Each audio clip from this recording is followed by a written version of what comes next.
Max, I've seen you too much this week. Too much. Aren't you tired of hearing my voice yet? No, but I mean, how can you have too much of me? See what I mean? Living up to his name of the arrogant one. You know what, Max? We have questions. We have a race recap to talk about. So I think it's time we just drop that intro.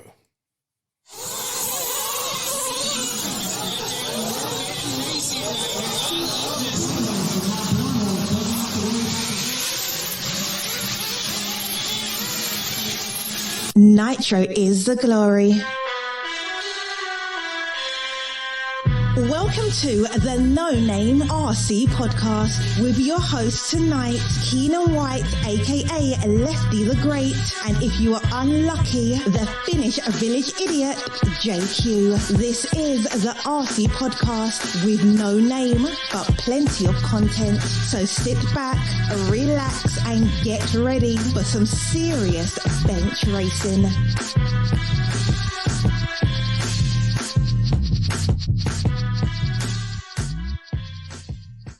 Yes, indeed. Nitro's the glory, but E-Buggy pays the bills. What's going on, everybody? Welcome to episode number 153 of the No Name RC podcast. I'm your host, Keenan White, a.k.a. Lefty the Great. To my left over there is Maximus Mortimus, or we call him now the Arrogant One. What's going on, Max? We have somebody joining us here, but he wants to wait till we do all our introduction and all that. So, you know, he's special. So, you know, we got to wait and give him a special introduction and all that type of stuff. He's blessing us with his presence.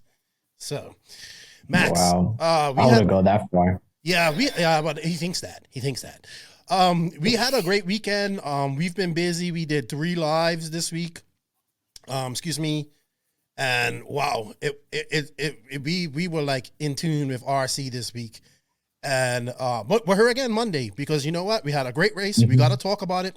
We have some questions. So before I do that, you know, I just want to say thank you to everybody who tuned in with us this weekend. It was fun. We had a blast. Thank you. I know the races were going on. It was your weekend, but we had about 50, 60 people per live. So thank you for that. And people are downloading and listening to it afterwards. So that's even better. Thank you to everybody that joined us on the live this week. It was really good. I greatly appreciate that. And thank you to everybody, you know, around the world that supports this podcast. We got some great messages this weekend, today, which I'm very happy about. We got messages from people in Sweden and America. They're very happy with what we done this weekend. So to me, that means a lot. And thank you, Max, because you was really the one who put that all together and had everything on schedule and you know, all that good stuff, except for Friday. He was a little bit miffed about Friday and not being on schedule, but hey, we still pulled it off. So thank you to those guys. Thank you to all the NNRC squad around the world. We love you guys, man. Thank you for all the love you show us. Thank you to the patrons of the podcast. They help keep this electricity on and help us get new equipment and all that type of stuff and travel to races. So thank you for that. If you wish to be a patron, there's a link in the written description of this podcast. They get early releases and stuff like that. We will be getting back to regular interviews next week, rounding up the end of this year. And, getting back to, you know, focusing on NNRC 2.0. And, of course, we have to thank the awesome sponsors of the podcast. I have to say this. If you're a company that wishes that believes in what we're doing and think this is a great platform to promote your business, shoot me an email. But thank you to the current sponsors that we have, and they are Mayako, which I'm sure we're going to talk about today, Beach RC, High Tech RCD, TNR Fuels, Techno RC, Lugs Racing Tires, Sun City RC Raceway, Racecraft USA, Papa Willie's Traction Tonic, Donovan RC, JQ Scale Motorsports, Invisible Speed, So Dialed App, and of course, House of RC. Oh, and RCGP. I'm sorry, I forgot about that. So thank you to all those sponsors. Remember, guys, links and coupon codes, affiliate links are all in the written description of this podcast. Any love you can show the sponsors shows the podcast some love. So thank you to those sponsors, and thank you to the people that support us by supporting those sponsors. All right, Maxi. So should we bring in our guest and or should we talk about how much fun we had in the watch party on the Discord? Or should we just let him, because he didn't want to join us. So, you know, He's too big. Yeah, we had a lot of fun on there. Mm-hmm. There were people in. We watched the main. Everyone was having a laugh. Good analysis going on. Everything. So definitely be doing that for every big race next year. Probably that was a lot of fun.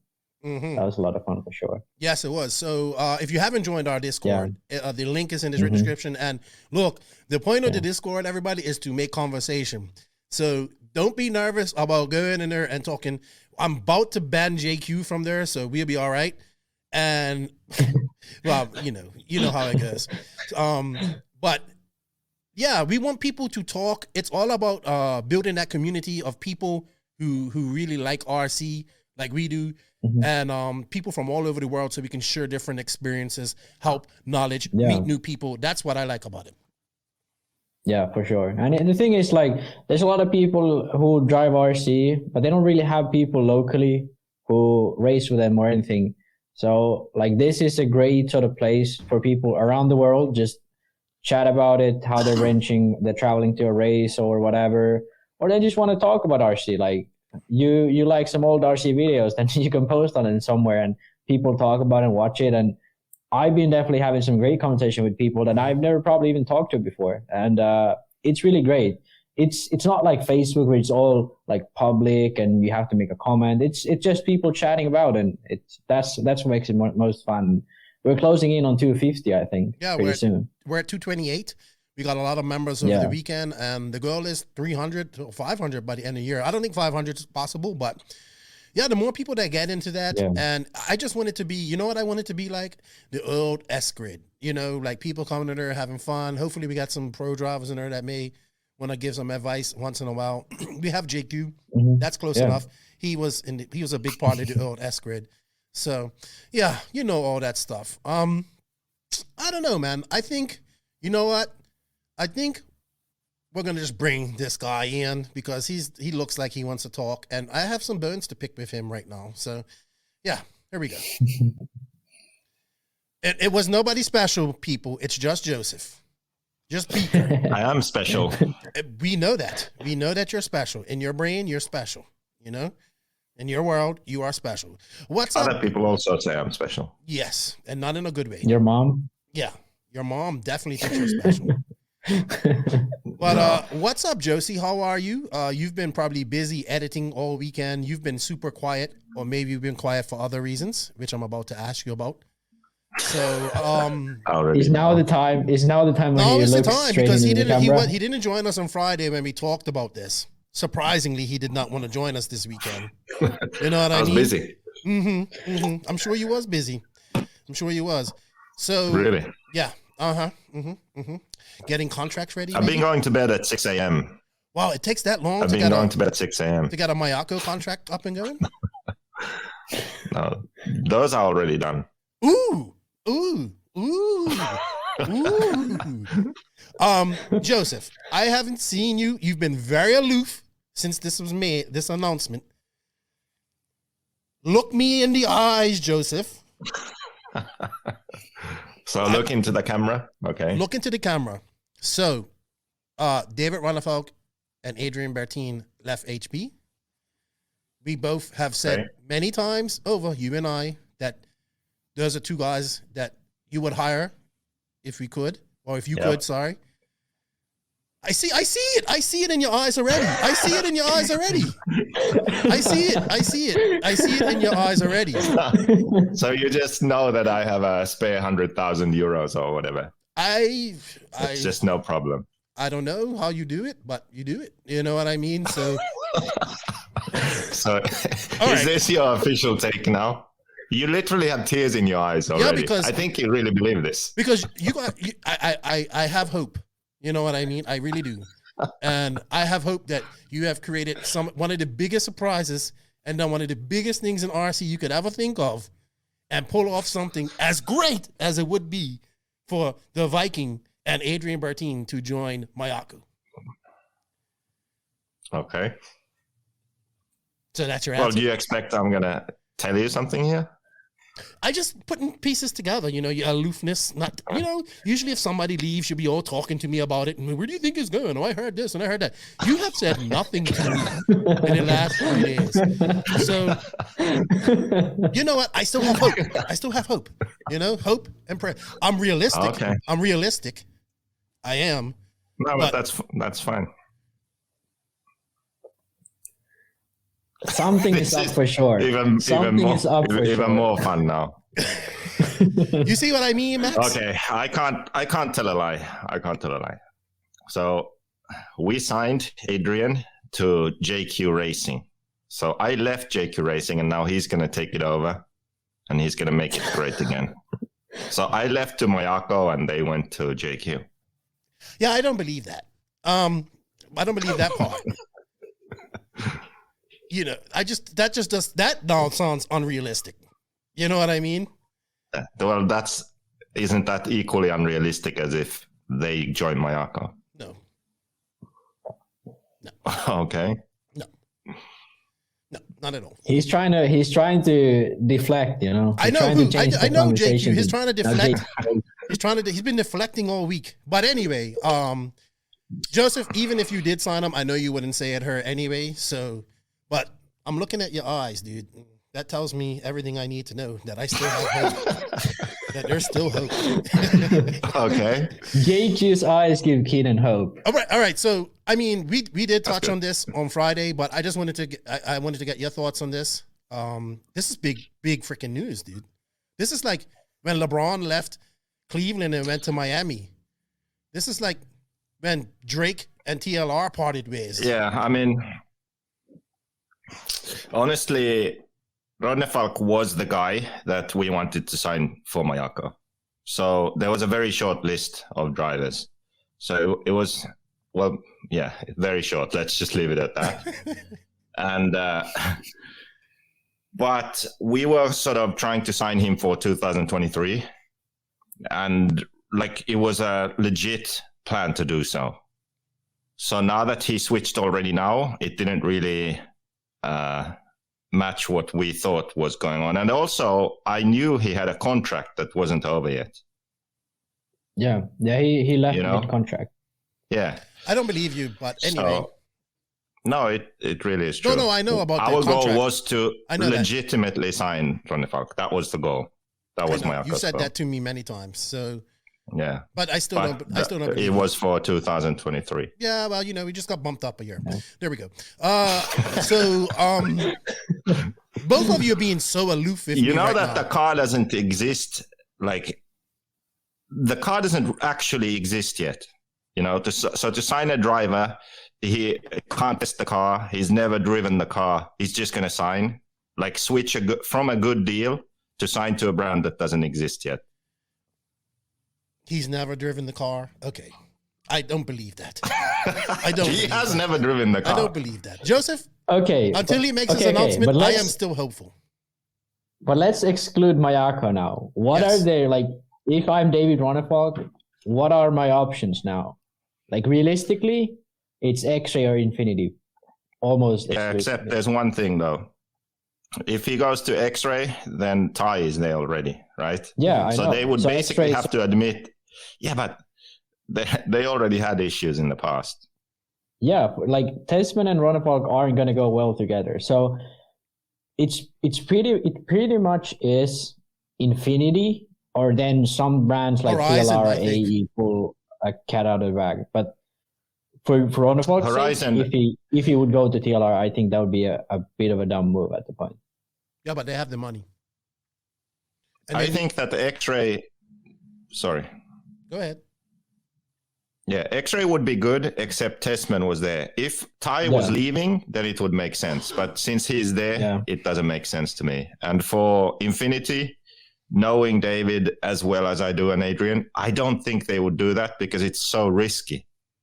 HB is here, it's not really going to go anywhere, I would assume. Mm-hmm. But Infinity is he can just wake up and be like, fuck this shit. And then it's done, He already did. He just fired Reinhard and Lee Martin. We don't know why, really. Maybe there was some reason, but they had no idea it was coming.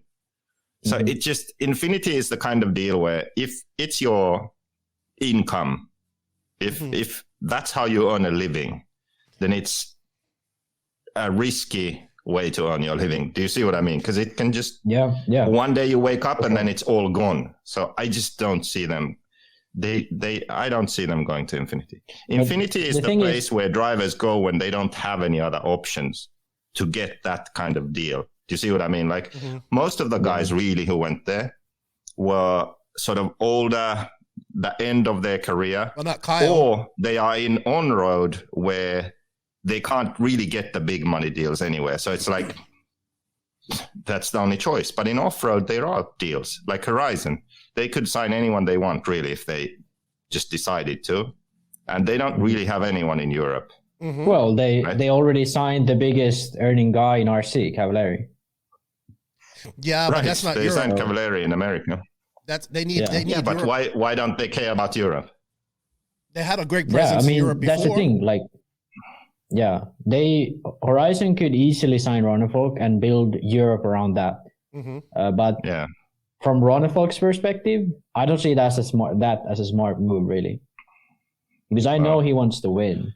Because of the car. I think he could win. I think so. They have a new car coming though. Yeah. So. Yeah, but I heard that he's been running it since Silver State, and I looked at some pictures from Phend and Cav, and I've looked at some pictures from AMS and from the Nationals, and to me it looks like it's just new A and B blocks and then new C and D blocks. The rear arm's a bit longer. The hub, I tried to see the rear hub, but there were no pictures of it. Yeah, I think to me the rear hub looks the same, but the arm is definitely longer. The pin width is definitely narrower. Yeah. But it's not as narrow as something like HB. It's close to like AE X-Ray and the new Mugen. I don't know, man. It's a conundrum, but it was a bomb dropped. I mean, usually we get these bombs at the end of silly season, but in true Viking style, he came in slashing and And it was weird because it was the AMS weekend as well. Like the time to announce. Like why did they announce it then? I don't know. What about Ogden now? Yeah. Is he gonna stay up or? I mean, that's the thing. Like I saw some distributors post on Facebook that they were hopeful for HB, that they had some call with them or whatever, and they were looking good for HB. So maybe HB is looking to sign some guy as well, to replace Ronnefalk. Obviously, there's no way they're gonna get anyone as big, because he's with Ongaro, he's the biggest guy in Europe. But if they don't sign a huge guy, then this is sort of big boots for Cole to fill, for real. Like he has to succeed now. He can't really do how he's done this year, where he might get a second or a third in and then just like DNFs every other race. You know what I hope? I hope they do RCGP. HB? Yeah. That's the most important thing, yeah. Yeah, it's going to be... That they don't stop RCGP. I hope... Yeah, that's the thing. Like, if they don't get a guy, if they have only Cole, there really isn't that big of a reason to do RCGP. But what happens now to all the Swedish guys who run HB, like Hampus Berg, he's a fast guy. He's definitely going to be one of the fastest guys in Europe in a few years if he keeps going. Like, is that going to break down now? What's going to happen? Who still runs HB in Europe that's fast? Pretty much only Swedish guys like Hampus Berg. In Europe, you got Thomas Musso, I think, some runs French guys. Yeah, French guy, Thomas Musso, and them guys still run it. I just heard that it's funny because I said this in the last podcast, but the day before this was announced, a guy messaged me and says, "Hey, Lefty, I'm not gonna say where he lives and all that stuff, but he lives in Europe." And he said, you don't think it's a little strange that Ronnefalk isn't saying anything about HB lately? And he goes, look, I can't even get a brand new kit. I've been waiting for a kit for months. Can't even get parts and all that stuff. And I was like, no, man, HB's all right. Like, Ronnefalk ain't going anywhere. Like, I think he's got his contract's up to 2023. Then 24 hours later, boom. I was like, oh man, I messaged him and he said, You was right, Good dude. typing. You know, like amazing. So I don't know, man. Joseph, I am gonna say something. For you not to say anything or know anything about this is very, very strange. So I'm just gonna leave it at that. It's suspect. It's very, very suspect. And I know, look, I know that nervous little giggle that you have. I know it all too well. It usually comes with, I have a plan. And that usually means I have a plan in which, Lefty, you will do more work. It's not over till it's over. That's true too. I was talking to Ronnefalk today, teasing him and all that type of stuff. But I look forward. He's not an idiot, so he's gonna do something that he's gonna do. Like, this is the only racer that out there that doesn't have a tire deal because he wants to be on the best tire out there. You know what I mean? So yes, money is important to him and he needs it, but winning is what's really important to him. So it's going to be interesting to see where he goes and all that type of stuff. So anyway, guys, you know what? We're going to go in and talk about AMS, but before we do that, I just want to shout out and say thank you to TNR Fuels, because here at the NNRC, we are all about that glory, and that glory is nitro. TNR Fuels is the hottest nitro fuel on the market, owned and operated by fellow racer Chris Nelson and his family. Made by racers for racers. TNR Fuels currently available throughout the USA. For more information to support the company or purchase some fuel, visit www.tnrfuels or contact Chris Nelson directly on Facebook or House of RC, and he will get back to you. Thank you to TNR Fuels for all that support. They had a pretty good showing with Cavallari this week at AMS. And I think we should just probably go ahead and... Hey, by the way, does Greg Degani have his birthday today? Yes. Oh, yes. Happy birthday to Greg Degani. Happy birthday. Is he finally 40? Greg's older than me. Is he? Yeah. Maybe. What is he? No, I think Greg and I are the same age, really. Oh, he's like a year older than me. He's probably like 44. I'm 43. So, but he can't be 44 because he was running 40 plus for the first time when I was there. That's when he was 39, I think. Okay. Yeah. So then, we're the same age. Excuse me, guys. A little bit of a cold here. All right. So let's go on to AMS. All right. So we did we talked about this a lot this week without Joseph because he's too busy, getting contracts ready and all that stuff. Busy. You'll see next year how busy I was. See what I mean? See? It's things like that. See? See what I mean? We gotta get over this. This guy, I just calmed on, and then he says something like that, and then he gets me all excited again. Oh my God. Focus on AMS, okay? Okay. Yeah. Focus. Let's by the way, wait. I forgot. Wait, let me get OBS fired up here. I'm gonna use your podcast right now. Oh, okay. yeah. This whole Ronnefalk thing got us all flustered. Disorganized. Anyway, so I'm gonna use your podcast because I have to sell some. I have to pay some bills. This week is the last week that you can sign up to the Invisible Speed online course. If you get the full course, you will also get to speak with David Ronnefalk because he's going to be one of the teachers. It's Ronnefalk, Robert Battier, Carl McBride, and Cole Ogden. Those 4 pros, and then one Joe, me. And we're going to teach you for 1 month straight all the stuff that's in the course. Mm-hmm. It happens on Discord, so live calls and all that stuff. So it's going to be well worth the money. So if you sign up this week and buy the full course, you're in. So does Ronnefalk give setup advice to the Mayako car? All cars. Try good one, but Max. he hasn't driven the Mayako car, so he doesn't really know. You almost got him. I saw it. He had a thing. He did. But hey, this is the intro for a YouTube video. So I'm gonna give out a free sample of the course now. Which video should I show? I was thinking I would show the piston video. You're gonna show a course now, video now. Yeah, pretend this is my YouTube channel, not your podcast. I'm hijacking this for a few minutes. Okay. I'm using this as my intro. I haven't seen the piston video, so the piston video is good. Trust me. We go science mode, deep science mode in it. Is this going to be long? Okay. No, so we're done now. So now everyone, you're going to see the piston video from the course. And after that, go on invisiblespeed.net and buy the course so I can pay Lefty his extremely high salary. Or maybe you're saving that for Ronnefalk. Yeah, actually, that's a good one. Invisible Speed Science Ronnefalk. He can run any chassis and just provide feedback for the course.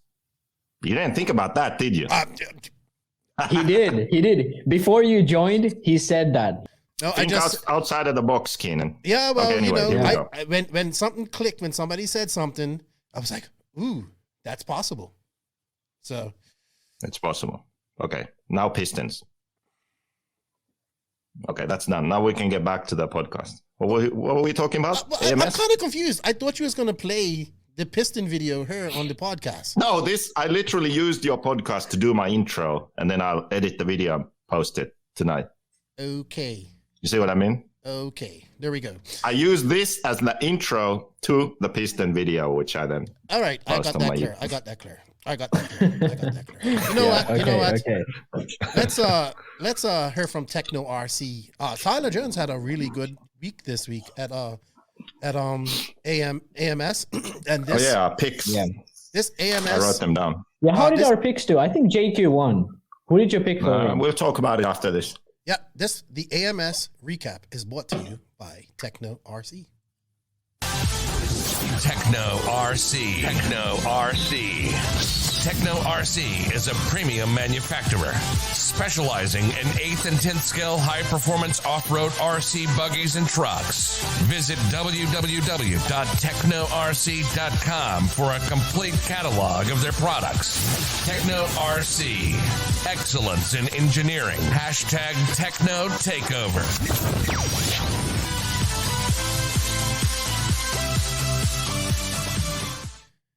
Thank you to Techno RC for their support. I think this Thursday, Tebow is going to join us to talk about AMS and his future plans. He had a hard-fought AMS as well, but the top techno driver coming out of AMS was the dark horse, Tyler Jones. Really great result for him coming out of AMS and going into 2022. But if you guys did not follow us this week, we did some pretty good recaps and reviews of AMS, and we had some fun doing that. But we had this racer, which is probably the last big race of the year before these guys go into their break, and then their hibernation. Yeah. So they go on their break. A lot of them are actually going on to the Florida Carpet Championships down in That's cool. Yeah, down in Florida this weekend with Orlowski and those guys. We'll talk more about that in the questions and stuff like that. But let's look at AMS. We talked about Truggy and all that stuff, but should we just give like people who won Truggy and all that stuff real quick? So in Pro Nitro Truggy, we had Dakota Phend, Ryan Mayfield, and third place Spencer Rivkin. Man, he's had third place more than anybody this year. And great one for Ryan Lutz, and a great comeback for the GOAT, Ryan Cavallari. Yeah. I mean, talking about Rivkin, even in the buggy main, he was looking to finish third, but then he had some issue. And it looked like an electrical issue where his car just suddenly went straight or stopped on its own. I don't know what it was, but it looked weird. And you know what? I got to give a big shout out to him because this is probably one of the most improved drivers of the year, Mason Fuller in 6th. Very good. Very good, Truggy. All right, let's have a quick look at E-Buggy. Ryan Mayfield would take the win in A1 and A2 with a great battle with Ty Tessman at the end of the race. In E-Buggy, probably one of the best races of the weekend. Gave me hope for Ty going into the Nitro Buggy, but unfortunately that was not to happen. So Ryan Mayfield wins it. Ty Tessman second. Phend third. Rivkin fourth. Jarrett Tebow fifth. And Brandon Rose. Unfortunate for Brandon Rose, he did not bump up into the A main of Nitro Buggy. I think he had a flame out or something, so he wasn't able to make it. And again, another solid performance for the Iceman, Mason Fuller, 7th. Very good. Good to see the Fullers getting some good results. I have a lot of faith in Mason Fuller. A lot of faith in him. All right, so we hear all about Nitro Buggy, and to us that means everything at these races. So once again, TLR, you're welcome. I did not pick Phend, and he won. So it's obvious that I am a jinx for them, and I will never pick him. I am not allowed to pick Phend anymore legally, so I don't. But did they send you a cease and desist also? No, but I just felt if I kept picking him that I would get one.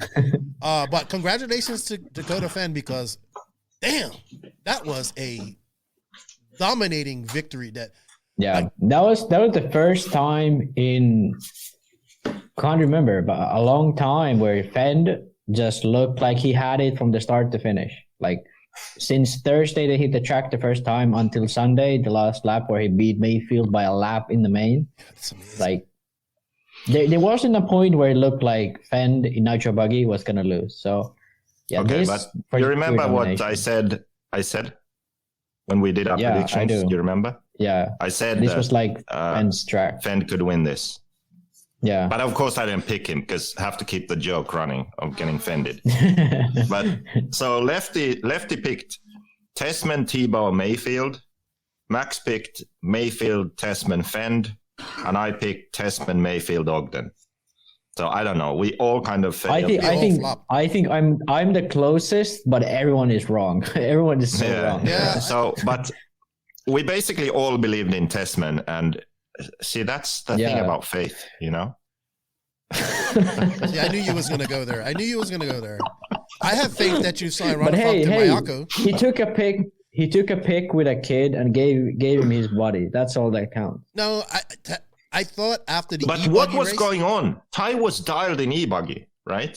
It was good. Yeah, I don't know. That was weird. So why was he that bad in Nitro? Just to say something, that this track, talking to people that went there and looking at it from the video, this track, I've been to this race. This race is usually in June. And even last year, I don't remember when did I watch it last year? I can't remember. I don't remember it drying out so much. But this track dried out way more than what I was there in the summertime in June. It was, I think it was extra cold. They had that stuff just super dusty. Yeah, and I've never seen this track like that. But people are complaining, but that was the great equalizer. JC was still the fastest tire, but you had people like Jared Tebow found something on AKA. Even Ryan Lutz was fast on AKA. Hey, what does Cavalieri run? Proline. Okay. But let's go through the Horizon owns them. Have you seen the main, Joseph? Did you watch it? Yeah. Okay.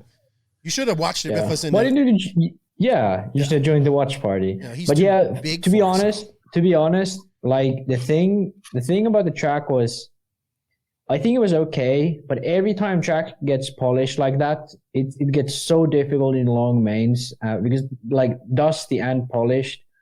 It's like the tire choice is really hard, and I think my sort of guess would be that Ty could run softer tires in e-buggy, like super soft or something, and that's why he was good.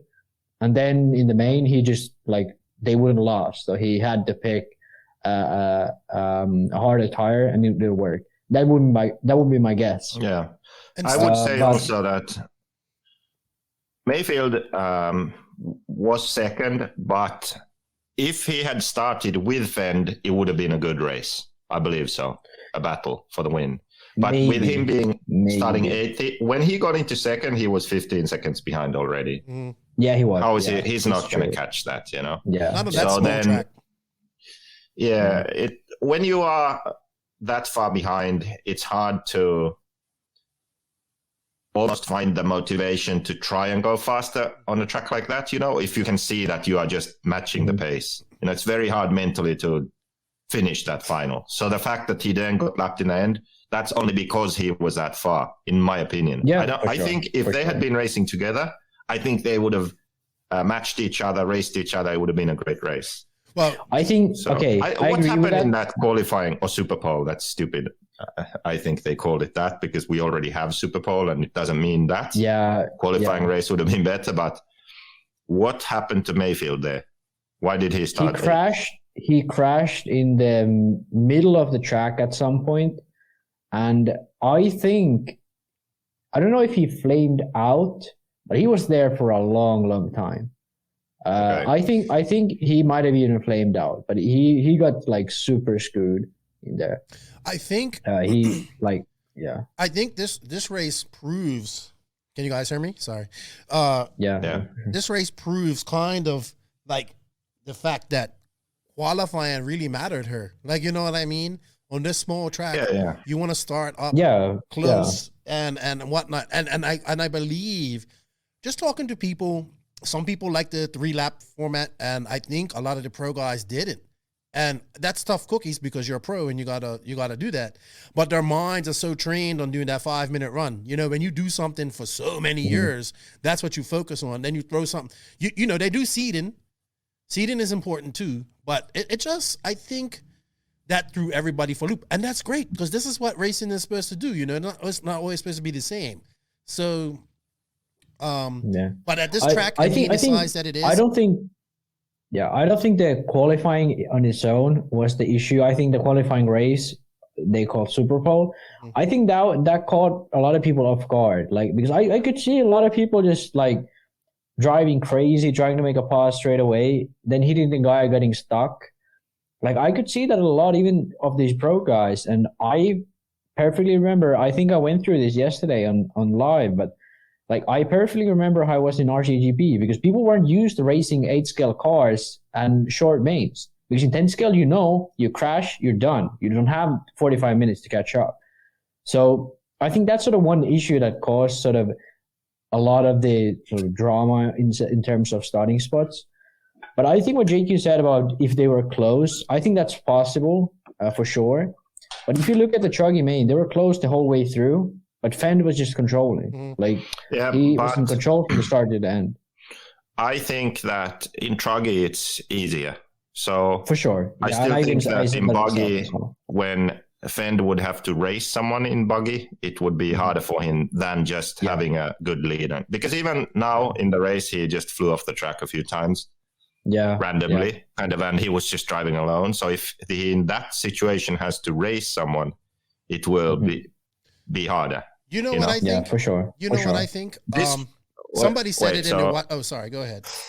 Yeah, just that I think that the reason I said that Phend would be good here was that the layout looked like it had a lot of low-speed corners. So the corners were quite tight, and the sections that you had to drive, you had to do quite low speed and then do jumps very precisely. So you need a lot of steering, a lot of rotation, and the speeds you are doing corners is low. And then the time you make up and precision is really over jumps. So I figured, so he'll do good on this track. Well, I still think that if the layout is different, even on this surface, which also helped because the surface is kind of loose, so the car doesn't want to catch stuff. So you have low speed and a surface that isn't very edgy. Of course, it gets bumps, and those can catch your car, but the grip of the surface, the track, is low. I get what you mean. That's why I thought that he would do well here. Yeah. Well, but still in Buggy, if he has to race someone, I think it would have been harder. And now he was lucky because he got a lead early, and then he just drove his own race, Well, another thing that I think contributed to his success, and that's what was great about doing the watch pod, is that everybody had good points. And my buddy RC Jers brought up a really good point, and he goes, this track looked very 10-scale-esque. You know what I mean? And he's a really good 10-scale driver. I mean, just that I think the 6-pack was like the hardest part of the track. Me personally, I know I would have been up in his stands if I was driving, but he would go through there so fast. And the fortunate thing is, the only part of the track that looked rough was the 180 coming onto the straightaway. And the straightaway, I don't know how the straightaway was rough. I don't know how that was. Like, the straightaway was the worst part, like the worst wear part of the track. It was full of bumps. I don't know how that happened. Well, I think it's congratulations to him. I think TLR worked out. They flew Barry Baker in there. He was there. And you can look at, like, even just Cavallari, because Cavallari was off pace like all weekend. And then he ran out of fuel, I believe, in his Super Bowl race. And I was like, oh man, I think Cav actually started like 12th. You know what I mean? So he bumped from the B. Bumped from the B. So for him, but that's just a testament. Like, people are gonna say, oh, you're just a Cav fan. Well, I am. But that's what Cavallari does. It may not be the best car, it may not be the best conditions, but he finds a way to he may not win, but he finds a way to get close. And I think then you have Mason Fuller was right behind him. So the TLR guys were onto something. And obviously, I think it's Mason really is good running the because car, though. I think it's good because there was that moment when people were speculating that does Horizon not care about racing anymore? Mm-hmm. But now it seems that they have a number sure of good drivers, and they are doing well at races. And I think that's a good thing. You know, we need more rivalries and more good brands and teams up there. Now, if only they join RCGP too. Yeah. It's never going to happen. I told you that, though. Still, it would be good. Oh, it would be great. But I told you that after I came from the Nationals, how big TLR is getting, or has gotten. Mm-hmm. And I think a lot of that has to deal with Tran coming on and giving them that manager, you know, that team manager stuff. But also, I think there's a really good package from Horizon too. You know what I mean? Like when you got Horizon. Yeah, I think now they have it all together, because previously TLR just seemed like a brand that Horizon kept alive because of the legacy. They don't like, it didn't seem like they really cared about. Obviously they had Phend the whole time, but like there was a part where Phend was almost non-existent. Sometimes he had a good top 3, but oftentimes he was just like back of the main or something. Waste of space, like Degani calls it. But I think now this year signing Cav was definitely a big boost. Maybe not in like sales directly, but sort of the image of the brand. Yep. Having more than Phend is a huge image booster for the brand. It's not just Phend running somewhere in the main. It's 2 guys who are professional. They have Barry Baker. They are professional mechanics. And now they have an actual team manager who pretty much only focuses on 8 scale realistically. Like obviously they have some 10 scale appearances as well, but mostly like this year has been 8 scale all down the way for every brand really, even AE. Yeah, I would agree with that. And you know what? I'm saying this right now. Cavalieri is figuring it out. And it's going to be just like when he figured it out with S-Works. Cavalieri's going to win races next year. He's going to win races next year. And that's just because that's what the GOAT does, you know? So it's going to be a good, 2022 is looking exciting. All right, let's just go through some of these races real quick, and then we'll go into some questions.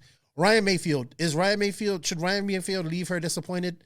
You know, he kind of lost his last 3 races in a row.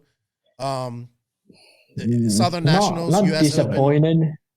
I think this was kind of a neutral result for him. Yeah, I would say that. that. It's not like second in Nitro Buggy, second in one e-buggy, and then second in truck. So 1, 2, 2. I mean, that's still a pretty good result. Oh, it's damn good. Right? But, you know, it went from Mayfield winning every race to he's lost the last 3. You know what I mean? I don't know. To me, like, I think even for Americans, they really only care about Nitro Buggy, if I'm being honest. Like, for Europeans, 100% is only about Nitro Buggy. But for American pro guys, it's still, I think they care most about Nitro Buggy than the other 2 classes, really. I think Mayfield goes into 2022 on a high note because he is the national champion. I think so. He won DNC. Yeah. He won Silver State. 2 of the big, like, let's be realistic. DNC, the biggest race, probably one of the biggest races it's just one of the biggest races, period. He swept that. Then he, Silver State, he wins that. He probably would have, Tebow won Truggy. He would have won e-buggy there, but that brain fart.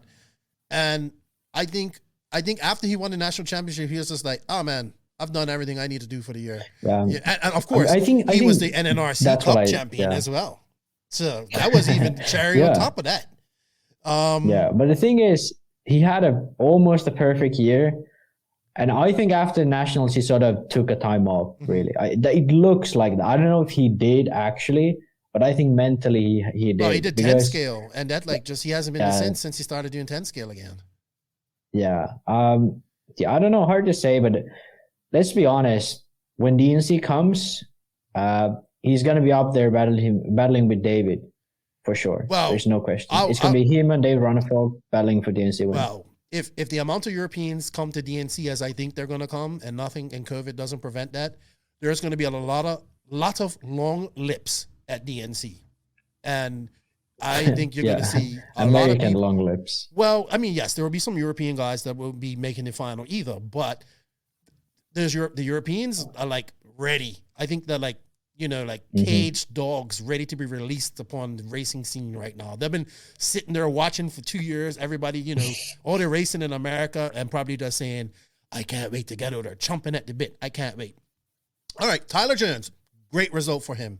Great result. Yeah. Solidifies his position in Techno, I think, with that performance.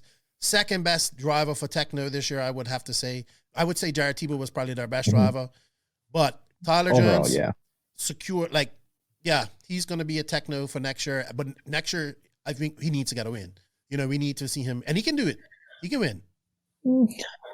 I don't think he needs to get a win, but he's definitely close enough to get one. Mm-hmm. I think actually this is one of his best results of the year, because this isn't a race where Techno should be good. It's not like a Silver State. It's not like a DNC where Techno cars, like it's kind of designed for tracks like that. So this is sort of a race where he shouldn't, like, if he finished 5th, I would be like, that's a good race for him. But finishing on the podium, that's a really good showing. And the fact that this wasn't like a special weekend for him in the sense that this track suited him perfectly or anything like that. It was just like a normal weekend for him, and he finished in 3rd. So I think this is one of the sort of biggest winners of this weekend, apart from Phend, obviously. I would agree with that. The dark horse can go into 2022 like ready. Now you set back and get ready for next year. Jared Tebow, I think this is a hard fought 4th for him. I think AKA really was kind of off pace. I'll talk to him some more this week. But him and when the track dried out, I believe him and Lutz found something on the AKA tires. And I was talking to Mike Walker, and he was telling me how like Lutz was dremeling the sidewalls of his tires or something like that. I don't something like that on his scribbles or something. I'm not sure. He was telling me something. I have to ask him again. But Jared Tebow, hard fought 4th. Once again, man, you like in these long races and 45-minute races and all that stuff. Jared Tebow just knows how to make up time, because I believe he was way down the pack at one point, and to fight his way back up to get a 4th is good. I think these days Tebow always seems to get like the short end of the stick when it comes down to race starts. Like every time it's like someone crashes in front of him or someone takes someone out in front of him, and then he like gets caught in it. So like I think like this year there's been many sort of moments where I've looked at him and seen like, oh, this guy just can't catch a break, and sort of the results he's been getting this year, like taking all that into account, has been really good. So for sure, even though the results haven't been good, I think Tebow has shown like sort of a lot of not really pace, but sort of like he can get in there and he can fight for sure. Okay. He just needs to sort of get everything to fit together and have sort of that perfect race, and he could definitely shoot for a win next year at some point. We thought it would happen at Silver State, but it didn't. But yeah, Tebow is hungry as ever, man. I talked to him before he went to this race, and I was like, dude, you ain't burnt out? It's like, I am excited. I'm ready for AMS. So it's good. It's good stuff. I like to see that burning. I like Tebow. He gets it, and he's about look at JQ's janky internet. He gets it, and he's about promoting. I like Tebow. I like him a lot. We talked about Cav. Great comeback for the GOAT. I need to get him back on the podcast, and he actually has the 3rd most downloaded podcast on this thing, and it was crappy audio, by the way. Mason Fuller, another great result for the Iceman. Mm-hmm. Mason Fuller is the fastest young racer out there in America right now, like 16, 17, 8 skill. Like I think he's the next sort of one, like he's the next sort of those, like he has a chance to be the next Cavalieri or Mayfield or Phend or Tebow, sort of those who can compete for the worlds. Yeah, like he has a chance to be that guy for sure. I can't really name any other young up and comer in America where he ever has that quality. Because he's still pretty young. Mm-hmm. He still has like time to develop, and I think he can make big leaps right now where he can develop in that level. I thought I finished lower down in the order, but a 7th. I think he said that starting at the back of the pack really hurt him. And I would have to agree with him there. But I mean, he was just not. Ty was a lap down, like early. before the first fuel stop, Ty was already a lap down to Phend. Yeah. So I don't know what happened, but he was on his own and struggling at the start. In the end, he didn't make any mistakes and people flamed out and all that. So he finished in 7th. But yeah, a weird weekend for Tessman. Like he just didn't seem to be there at all at any point, really. Right. Rivkin, we talked about already. Seth Van Dalen. I don't know what to say about Seth. I think he needed a really. I think. Sorry, my throat's drying out. I think he could be happy with 9th, but he would want better. He would really want better. Yeah, I think Seth is just waiting to get a new car. Yeah, I think so too. Like, I felt that since. Well, it's not been said if he's out at Techno or not. It's just assuming. Yeah, you know but I mean, like the way sort of how he's looked, like in all of that sort of the suspensions from Techno, all that stuff. It's just like he needs some fresh air because he's a fast guy. He TQ'd Silver State this year, right? Or something. At least. Yeah, he's in a team full of fast guys. You know what I mean? The competition level, and just imagine like the mind games going on in that team. Like, you know what I mean? Yeah, exactly. So I think he needs to get fresh air, get on his own, and then I want to see what he can do when he has that opportunity in front of him. Mm-hmm. Joe Bornhorst, actually, Joe was pretty fast in qualifying and whatnot. I think he was 3rd on Friday. So the 3-lap qualifying was good for him. I don't know how a Super Bowl went, but I mean, he's 10th. He needed a good showing this weekend. Yeah, and he looked defeated after the main as well. And I think I think they're right into the wall for Joe. I think he's another one that's probably on the bubble at Techno. Yeah. And he's been there for a long time as well. So look, I'm not that I take any pleasure in anybody losing their job. Don't get me wrong. You know what I mean? But this is part of the game. Yeah, I would like to see Joe around still. Yeah. I'm not like, but it's just the only reason I need Joe to be around so I can make fun of him. Well, he can beat you, so that's all that matters. Average Joe. Yeah. Well, you're below average Joe. I hope he finds. To be honest, I hope that average Joe finds an average team to race for, so I can continue being average. So what about you? It would be below awesome. average Joe. I love that. Hopefully I can race him and beat him so I can be above average. You will That's not my beat goal. Joe. You will not beat Joe Bornhorst now because I don't think you will make this main. So you won't beat Joe Bornhorst. You can dream about beating Joe. Maybe at one point you could have beat Joe Bornhorst. It's all about next year. That one point where it depends on where he goes though. You can't beat Drake or Bornhorst right now. Just give it up.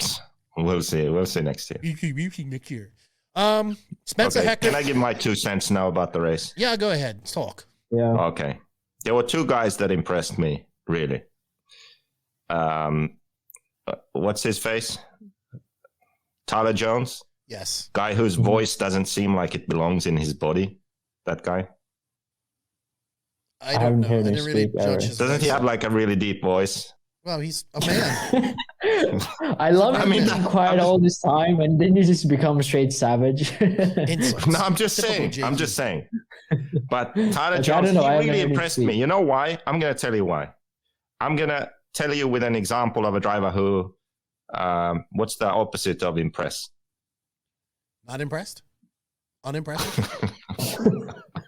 Who unimpressed me? No, I mean, I'm sure there's something. Who disappointed me, I guess. Okay.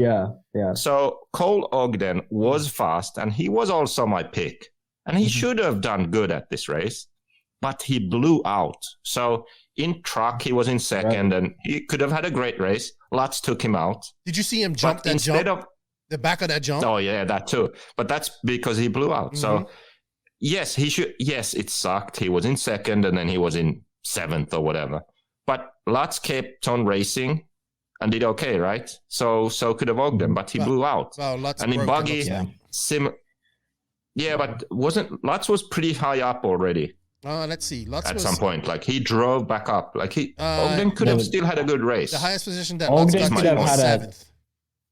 What? No, but Ogden could have had a top 5. Who did? Ogden, Lutz, yeah. In Ogden Truggy. could have had top 5s in both classes if he I'm wanted. looking Check where Lutz got in Truggy. Oh yeah, he actually. So anyway, finished good. Lutz was 4th in Truggy. Yeah, so Ogden, that's what I mean. Ogden was still 5. ahead of Lutz at that point. Lutz took him out, then waited.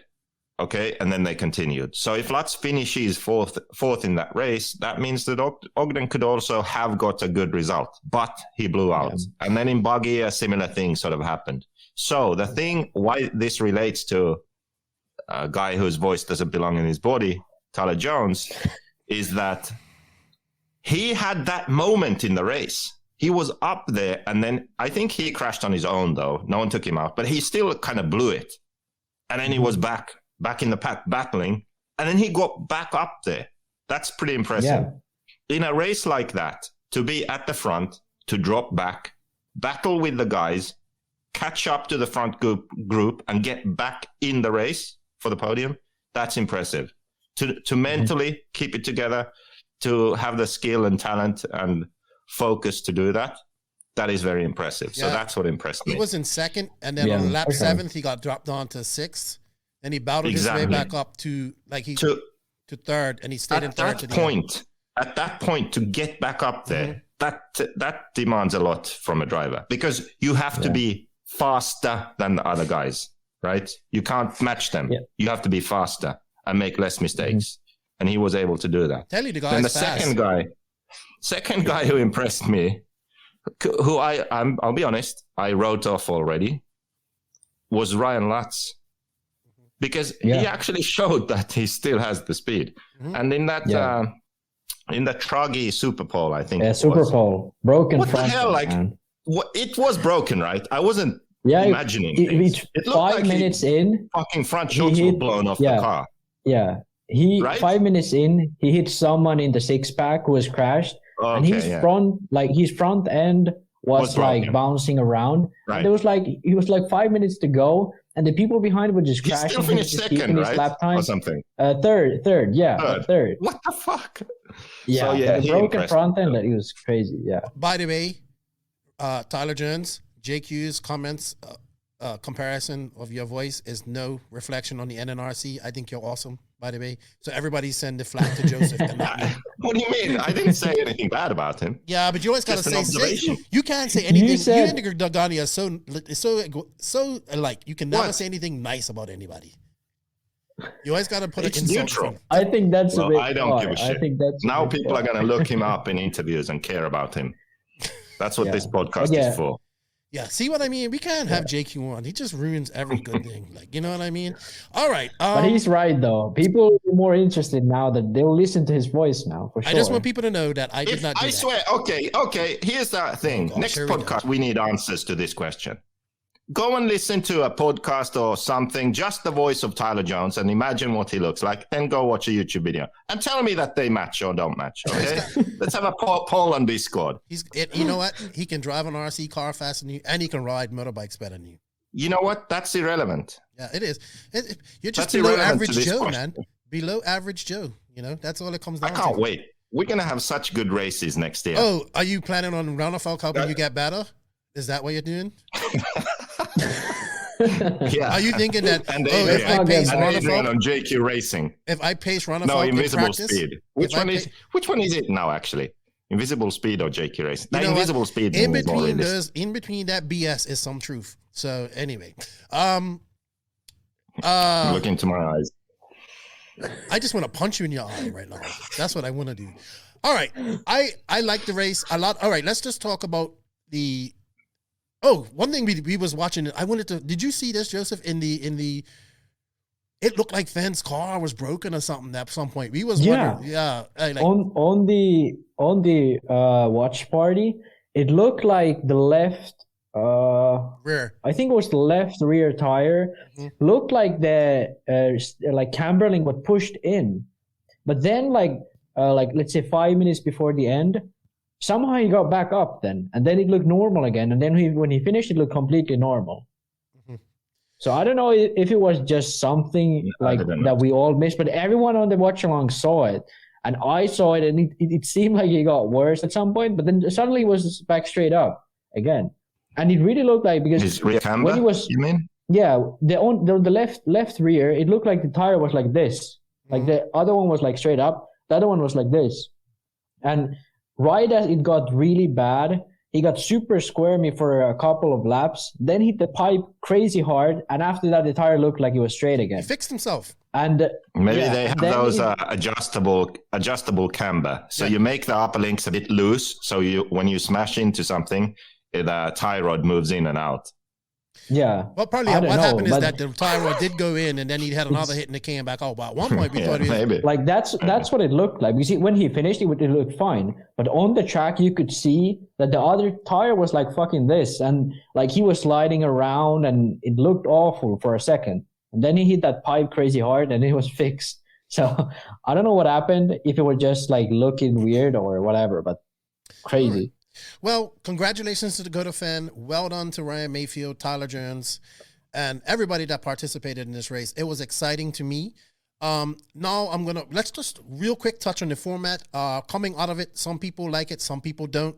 I think people like that they got a lot of track. I mean, like Ryan Reese, he was in the intermediate e-buggy main, the intermediate nitro truggy main, and the intermediate nitro buggy main. He got 2 hours and 10 minutes of race time on Sunday. That is a lot of racing.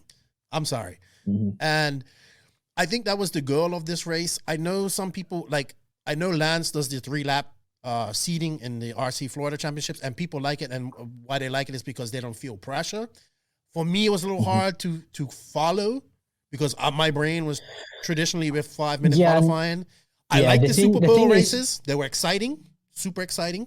Mm-hmm. Lance made them really excited, to be honest. His announcing was really good. Lance was good. I have to say this, though. I give all credit to RaceTime for doing something different. I get they came on a lot of fire for doing this, raising the price to $150, all that type of stuff. So I give them credit for this, but I have to say this, and I have to say this. I am very upset. I'm disappointed. Now, I'm happy that we had moving cameras. I'm happy that it came and all that. Just do not, I know what you're going to do. I literally was very disappointed that, because he said they were going to have live RC there for coverage. And so I'm like, hey, Hooks, what's up, man? Where's Menace Live RC starting? It's like, oh, nope, I'm not involved in this. It's all Dave. So my thing is, this race didn't need much. It didn't need a bunch of cameras. It could have had 2 cameras at the most and stuff like that. The guy, Jacob, done an excellent job with pictures, really great pictures and all that type of stuff. What I would have liked to seen is maybe, and I told Joseph this, I said, Fly, I know you, I get it. Live RC costs a lot of money. You can't afford that. It's, you got to make money. I would have brought Mod in to work with Jacob. You know what I mean? And then, because that's what Mod does. He's good at doing the streaming. He does it with one person, and then Jacob could have done all the video stuff. And then Mod could have done, all that type of stuff. I would have done that. And that way, I think it's manpower. Like, it takes more than one person or 2 people to do this. I've worked with RCGP at America, and I saw how, you got to tell, you hey, go see this person and see that person and, follow that person. So for me, I get it. Dave don't have to do this. This is, his money is being made at the race. I get that. But I just feel like this is the last big race of the year. And I just I'm happy with what we got in the end. But I was really hoping for more. And I get it. It costs money. But that I was really disappointed. I was happy with what we got. Don't get me wrong. But it could have been way better. And I just think that's the next hammer, we got to hammer that in. Like, you know what I mean? Like, hey, let's get better coverage because. But I think the thing about coverage is people don't actually realize that what it means, because it used to be that Neo Buggy flew over to a lot of races. Red RC used to fly over to almost every race in Europe. And they used to do coverage like heat after heat. They did articles on their website. As soon as those kind of died, people forgot about it. Like, all these teams do their own coverage, which is just a photo of the guy who TQs, if it happens to be their team guy, which is nothing. That's not coverage. That's just like marketing for their own brand. So I think people have kind of forgot or sort of we reminded them they of don't that really this know weekend, how though. it worked. Yeah, and the fact that we did the podcast, maybe it's not like a hugely popular yet, but a lot of people liked it. A lot of people felt like this was an event happening somewhere around the world and they could follow it. Mm-hmm. And just the fact that they had one guy moving the camera around, that was at this point okay. But if they had even a few pit walkabouts, some interviews, whatever they did, all of that, there's more and more people who join and watch it and actually enjoy it back from their home. And I think that's what people are really missing and sort of forgetting how big Neo Buggy was at the time. Like, Neo Buggy was huge at some point. Even the people who organize races and want to make money organizing the races, the thing that they need to realize is if they put in a bit more effort, they can also gain more. So if you think about Neo, the entry limit was something like 280 drivers, wasn't it? Yeah. At its peak, something like that, almost 300 drivers. And the entry fee was something like $300. I can't remember. It was quite high. Yeah, it was 250 or 60 pounds. Yeah, which is, But think about it. It was literally like a world championship. There were drivers there from South Africa, from Malaysia, from Indonesia, from South American countries. Bermuda. Globally, people congregated in a barn in Telford, right? Because the race, why was that? Because the race had superb coverage. That's really why. All the videos and reports and features and everything that was done around that made it seem like a massive event. And this is what something like AMS could be also. It's safe, it's indoors, it's not going to be ruined by rain. You can travel from the other side of the world, know that you're going to get a good race. But people won't do that if it's a shit show, right? You have to have some structure. You need guaranteed track time, you need a schedule, and you need good coverage. So this year, I'm curious to see what people thought who were there. But it seemed like they were running on schedule, so you knew when you were up. Everyone got a lot of track time. I hope they keep this for next year and build on it and improve. Tweak the program a bit where they can, improve the experience for races, and also improve the coverage. And I'm already working on that, trying to find a way to get sort of more RCGP style or level coverage to a race like this, where there's, more of a event feeling for the people who are not there. So you know what's going on. You talk to drivers, interviews. You can watch the whole race from beginning to end with commentary, because that's one thing I noticed. Sometimes it was a bit annoying watching the stream and hearing the announcer from the hall. So it wasn't someone announcing what's being filmed. It's someone just announcing. So the announcer could be talking about one thing and they are filming something else. So that kind of gets a bit annoying at some point. So just if you can have moving cameras and you can have someone dedicated to announcing what's happening on camera, and you can add pit walks and interviews and all that stuff, features on products, add that into it. I think it could be awesome, and I think it's doable for next year. Yeah, and that takes manpower, sure. You know how it goes. Collaboration is the name of the game. It's possible to do next year. Okay. I'm really happy they took on the new format and they tried that. People seem to like it, and now next year I hope that they can go next level on the coverage also. Yeah, the thing I want to say about Neo though is RaceTime at this point of their whatever they are, for let's say RaceTime for the last 2 years has had the resources to organize 5 Neo Buggies per year. They have had an indoor track with a pretty good layout. They have had enough people attending where they can easily fill up that amount of drivers. The only thing they lack is marketing, coverage, and the sort of brand of the event. That's all they lack. Yeah. And the reason they lack that is because they never have tried to create that.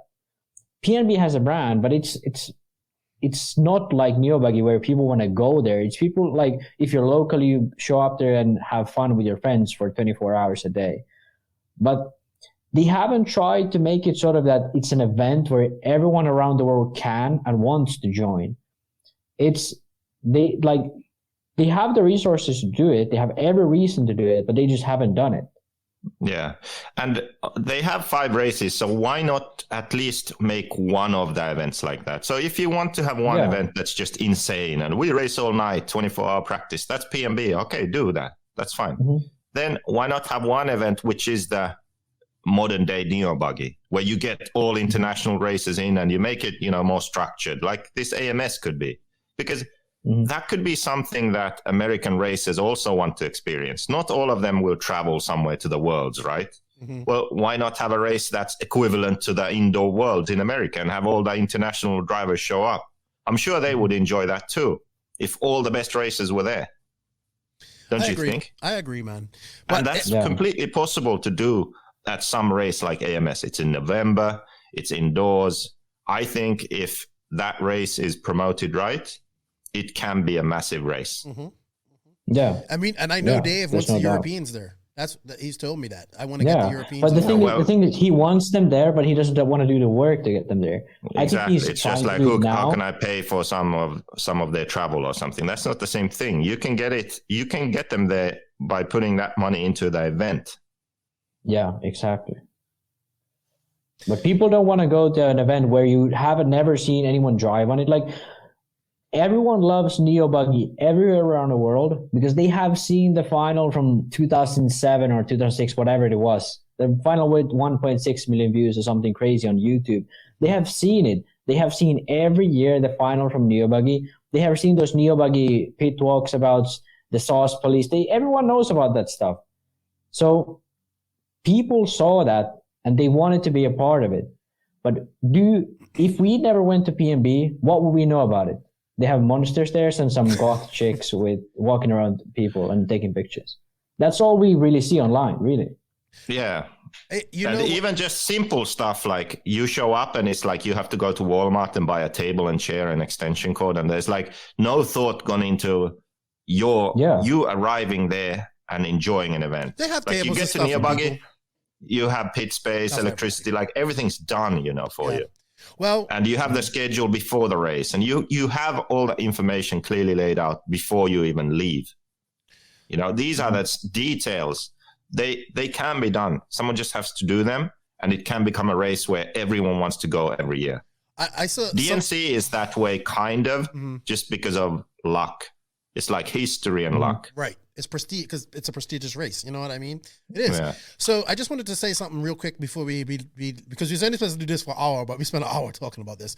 I saw somebody say something. I think it was Tim Lime, and he says 120 people there is not good for manufacturers' business. I was like, well, maybe it's time for the manufacturers and the race promoters to look at promoting RC instead of just trying to cater to the small pie of racers that are there. Like, you know what I mean? I know, Joseph, you say RC is not for spectators, and I get that, but I think we could get some behinds and seats at these races if they put some. I wouldn't count on that. Well, I'm not saying that.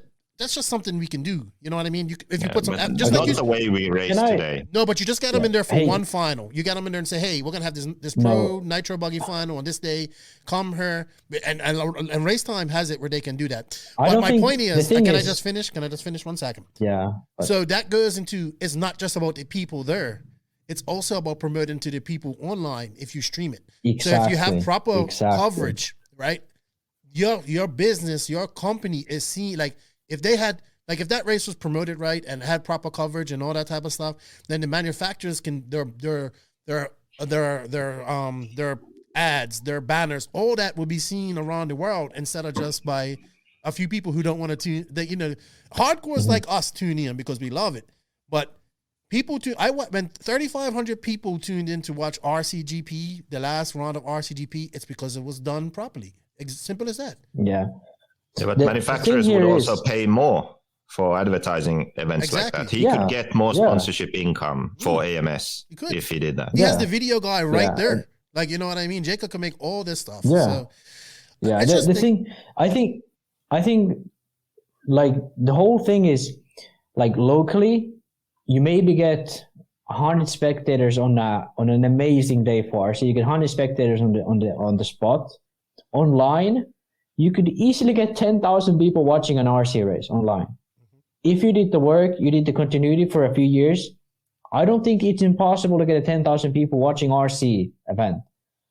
And what comes to sort of the initial comment that you brought up is like, it's bad for the manufacturers. There's only 120 people or whatever you said.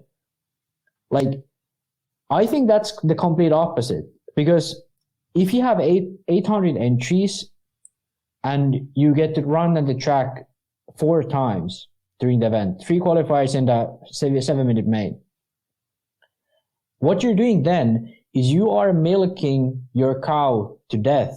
Mm-hmm. You are milking the hobbyists, you're milking the guys who are buying for the manufacturers to death. So at some point they're going to be like, I always go to this race and I get a 5-minute main. Screw this shit, I'm going to sell my stuff and do something else.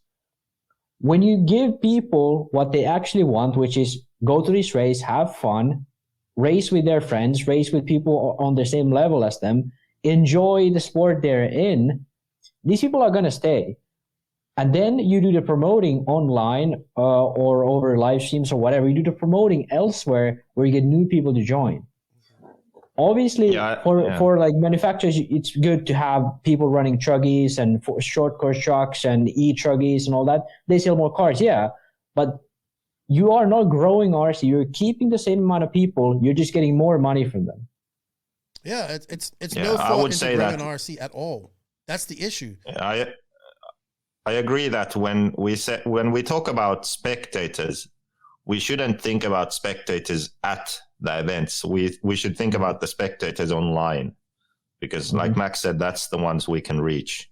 We should think like esports, except esports get spectators. They are of course a lot bigger than us, but that's the way of thinking. So there's an event and people tune in from all around the world to watch online. That's our spectator base, and that's people we can reach. Well, in closing, I beg to differ. I think we can get some spectators in there. It takes some work, but the focus should be obviously to get this online as much as we can. I'm not saying every race has to be great, but at least 4 of the year have to be exceptional. You know what I mean? 4 or 5. So hopefully, Joseph, you work on something that can get people, a good price point for some of these races to do things. And we get the coverage that we deserve. I'm selfishly destroying the hobby. Everything I do is negative, right? I'm keep working on that. Yeah, keep working on that. And thank you to everybody that tuned into the podcast and sent us some messages, man. It made what we did this weekend a lot worth it. And even Max is like, I'm tired. And I was like, yeah, I know, because you got to be on for the whole weekend and you're not there. So you're just like, oh, I got to watch this and do that. Yeah, I know all about that. And but I mean, should we just tell people, like, for next year, the NNRC Cup will happen again. It'll be we talked about this the last time JQ was on. The thing is, if you enjoyed this, like, wait till next year, because every NNRC Cup event, it'll be like this, but most likely even better, because we get more used to it. We know what's up. And hopefully, these events we choose most likely have really, really good coverage as well. And hopefully, like, events like DNC and the Worlds and all that type of stuff, like, we'll be there. Like, well, me, Joseph, and hopefully you, Maximus. We shall see. Well, I entered for the World, so I'll probably be there. You should do it. You should do it. All right. You know what? But I have to say this. Congratulations, Dave. You and RaceTime and Lance, you guys ran ahead of schedule. You ran, like, Joseph, you was worried about them not running the schedule, and they ran ahead of schedule on you. I know a lot of people weren't perfect. It wasn't perfect for a lot of people, but when you do something the first time, it's not always perfect. You learn and you figure out what worked and what didn't, and then apply it to the next race. And I'm not saying all races have to be like this. I'm just saying there's room for more races like this in RC. And I think we should look at it and stop looking at, like, oh, it's $150. Like, man, if that's your gripe, then you're like, $150 to race is, I don't even have a place to race, so yeah. Yeah, but look, the people who went there, 2 classes was probably more than enough to race at that event instead of 3 or 4.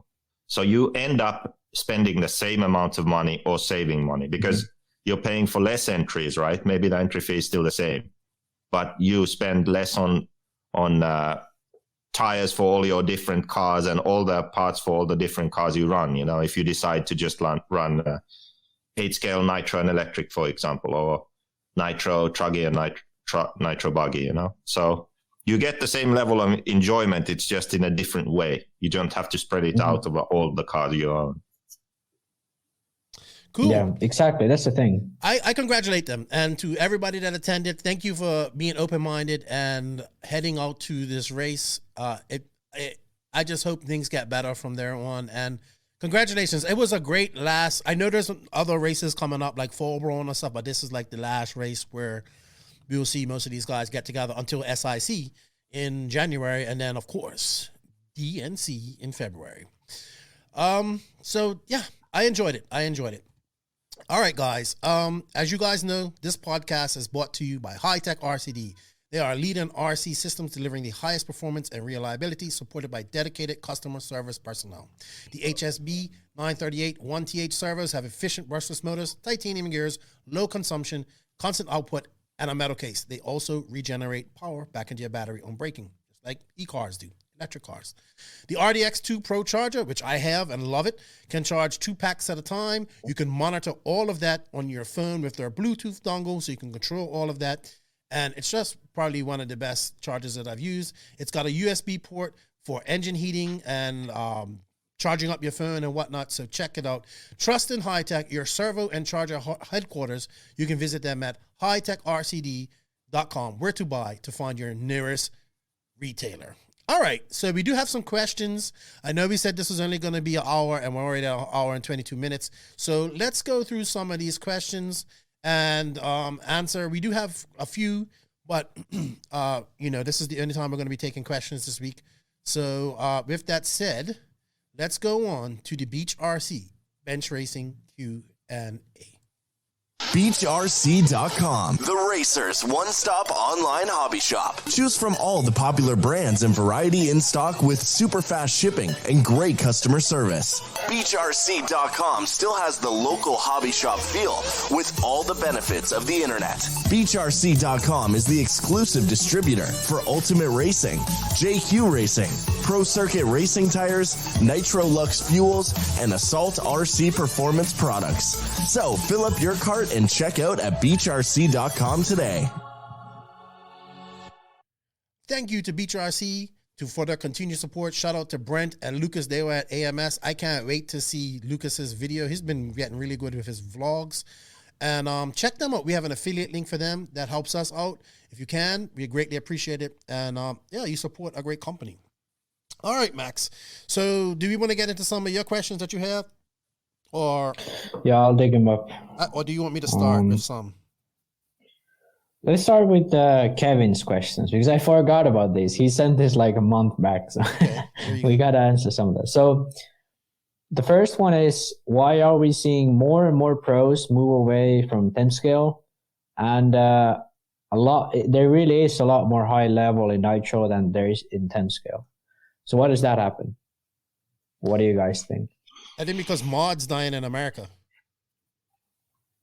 It's pretty much only because dead. of that. If it was all stock, do you think 10 scale will grow? Do you think Mayfield will run stock? I think that these guys maybe, like, who knows if Mayfield's going to run 10 scale next year? You know, he does not. I mean, maybe he's just seen out his career at Yokomo. But when I asked Jared about this, he just I think he's like, let's be honest, like, Mayfield, Kev, and Tebow have carried 10 scale in America for the last, 15 years. You know what I mean? Mm-hmm.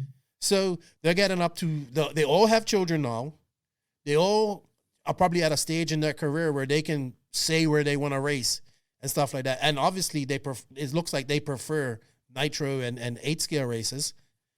And I just think, I think maybe the direction that 10 scale's going isn't what they really like. Like, sanding tires and being, all that type of stuff. But mod is definitely dying.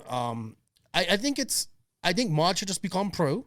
Like I said this all the time, and be for the pro racers and whatnot. And the stock guys should be mod or spec mod or whatever it's called. We are particularly talking about just the pro drivers, because 10 scale isn't dead by any means. Not in Europe. It's pretty big in America. It's big. It's big, but it's no, but stock. in America, 10 scale is, yeah, but it doesn't matter if it's stock or mod. 10 scale is still big in America. The thing is, in America, also in Europe, where are the pros? Where are the 10 scale pros? I think it's a COVID thing, just. You think? Because I think it started. Yeah, because I don't think that was electric buggy really losing the pro drivers before COVID. I don't think so. 10 scale. Everyone was pretty much, everyone was still running it, weren't they? Well, I think kind of. But if you look like EOS and stuff, already pre-COVID, it wasn't looking too good. Like EOS was getting smaller and smaller by the year since like, I remember the peak of EOS was probably like 2018, like when Testament was running EOS and Mayfield was running at one race, that was probably the peak of EOS. And since then, it's been sort of slowing down a lot in Europe, especially. If I had to guess, why don't I enjoy 10 scale more? It's because of the tires and how the races are. So in America, the problem is they race on the indoor tracks with sauce and slicks and sanding tires and all that bullshit. And you have to like break in the tires just right. And then there's this moment when they are the best and then they are worse again. So it's too difficult. Just fucking put tires on the car and run. Like that's fun. Not all this other bullshit, right? So that's one thing in America. And in Europe, it's the problem that race a lot on carpet or Astro, and you race tires that have a lot of grip. And even there's the problem. So you have to run them like, the tires are the best on the third pack, or like second, third, and fourth battery pack, they're the best. So not the first one, but second, third, and fourth, and then they fade. So you have to be like, okay, so you have to be on that tire game. And it really sucks. So, and then when it gets competitive enough to where everyone's doing that, it stops being fun. Mm-hmm. So it's happened in pretty much every class. Touring car racing, boom, huge boom. Everyone was running touring car, right? Then it became too competitive. It's like, well, exactly 22 minutes before you need to apply the sauce like this. Then you need to wipe it off exactly 7 minutes before. And then right before you have to do that and this, and then you have to peak your battery. It's like, oh my God, Jesus Christ, and tire warmers. It just gets too much and too competitive. And then the fun goes away. I would agree with that. So then touring car died, and similar thing could be happening now in mod. 10 scale off-road. It goes in waves. Yeah, I think it goes. And the thing is, let's be honest here. AMS, everyone is talking about tires. Every time you move to a track where it's hard packed or high grip, or every time when tires are a big deal, when it's not loamy, when it's not wet, when it's not dusty or bumpy, tires are a huge deal every single time. And when that happens, it's not that fun anymore. In 8 scale, sort of the saving grace probably has been that there's open tires. So people are used to their tires sucking, and it's kind of their own fault. Like people can sort of rationalize that. But in 10 scale or touring cars as well, it's sort of controlled tires. And they allow a lot of stuff you can do with the tires. They allow cutting the pins. They allow saucing the tires. They allow warming up the tires in on-road. All that kind of stuff it just makes it too hard. It's like you have to do a lot to make the tire work. And I think that's a really good point, actually, the tires, because I would have personally more went to the way of like 10 scale isn't that exciting, really. 8 scale takes a lot more time and effort. You need to prepare the car. It's a long main. It's sort of an event. When you go there, you're excited. 10 scale is sort of, you just go out and practice and recharge the pack and drive and drive and drive. And then if your car is good at the race, you win. It has a lot less of that sort of driving capability and well, obviously you need to be fast driver, but sort of all that effort that goes into 8 scale, 10 scale is just something you can run on the side. And I think that's something that turns a lot of people off, especially pros, because like Mayfield wants to win DNC, But what 10 scale race, apart from the Worlds or really does he actually need to win? Also, I want to say something because I was having this discussion the other day, and if you can trace it back to one event when things started going different, I'm by far I'm not saying that 10 scale's dead, because on a stock level and all that stuff, it's booming. You know what I mean? And you go on a club level like in England and all that stuff, it's booming. But we're talking about on a pro level. You can trace this back to one race and one event, I think. And if you really look at it, we can look at when the Cactus Classic went from outside to inside. There's no more big outdoor 10 scale races. All the cars went from rear motor and all that type of stuff to, basically being like touring cars with bigger shocks. You know what I mean? And and don't get me wrong, I like carpet, and I think it's fun, and it's for me. I'm just a pleb, so it doesn't really matter to me. I'm not gonna know what's better with grip, anything with 20 battery packs. Obviously, I will, but I think it's just become with the pro guys more just like, hey, it's just not how it used to be. You know what I mean?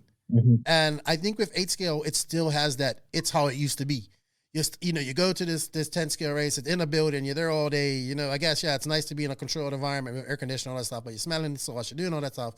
You're doing all that stuff, and it's just like, this isn't what we started with when we was younger. And I think we need to see more outdoor racing, but then people would say, well, these new cars, they don't work outdoor. Well, like, come on, They work outdoor. Yeah, they're faster outdoor. I think the issue with 10 scale is for some reason, the attitude for choosing tire is wrong. Like in Finland, for example. For the rules, you mean? For control tire? Yeah, the control that they choose is wrong. Like I can give a perfect example from Finland. Schumacher came out with the honeycomb tire. It was tested. Everyone who tested it loved it at this track where the first sort of race of the season was held at. But instead, people chose a mini pin tire because they said it felt better to drive. Well, one thing they left out was this mini pin tire, you have to scrub in for 300 laps. You can't scrub it in with in the bench. You can't scrub it in with the drill or anything, because you ruin the pins. You twist the pins, it wears down the wrong way. So you have to go down to the track, you have to run it for 300 laps, and then the tire will be good for 100 laps, and then it will be too worn out. That's just too much trouble. Who wants to do all that? Yeah, exactly. Yeah. That's fucking awful. I think that the one thing that everyone seems to miss with the control tire is the point isn't to find the best tire for the control tire. No, the point is to find an easy, most consistent solution, which hopefully is a bit loose, right?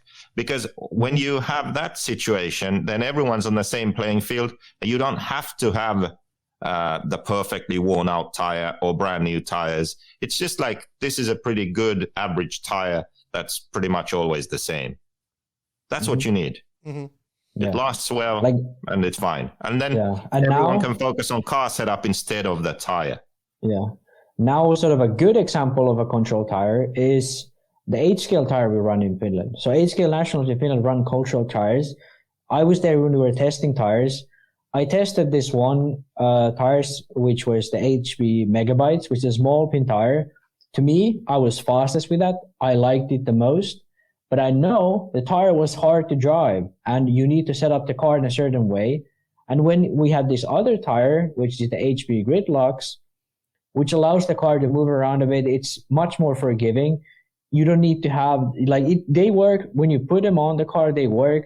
When you drive 100 laps, you have to drive 200 laps, they still work. They don't wear anything. They don't have wear apart from really hot weather, obviously. So, when you choose a tire like that, which stays the same for a long amount of time, it works in all conditions, it's very stable, and you always know how the car handles, you don't have any issues. And right now, I've asked people, hey, what's the best tire to run on carpet if you want to just have fun? Everyone says the honeycomb. Why the hell do we run the Cactus? Why the hell does, on EOS carpet, the Cactus is probably better because it's very high. The the sort of carpet is very thick. But on like basic carpet that is run all around Europe, honeycomb is probably the best tire, and they last a long time, and the grip stays similar because they don't have pins. It's a thread tire, and you can use like additives on it if you want to, but you really need to. And for races, you can allow additives. But for example, what I talked about with someone about this last week in Finland, you allow additives outside of the race area, and you don't allow anything inside. So I don't think there's issue then, because people would use additives at home or something. No, I don't agree with that. But then at the race, you don't have an issue of people using additives and a whole place smelling like that bullshit people use. So, like, you avoid all the issues this way, and you don't have to worry about stuff at this point. I think this is the way to go, and making the tire choice easier for people is the goal. Like, that should be the goal, but somehow it's at EOS, they have tried to do it, but they have missed the mark for many years. Now they maybe have it together. I don't know, but yeah, there's a lot of issues with tire choice for sure in 10 scale. You know what? Because they try to go for the fastest tire, but it's not about that. Mm-hmm. You know what though? I think also there's no real incentive for people to come out of stock in America. People like it there, and that's fine. But it's like, you know, in America, but Europe, everyone runs mod. So well, you know, there is no. I think there is maybe some classes in the UK, but not like that. I don't know, man. I don't know what the conundrum is. If it maybe stock is just like Larry says, stock is the future, but it kind of shouldn't be. Like, mod should be the upper echelon. Like, his point was like, oh, these stock guys will beat these.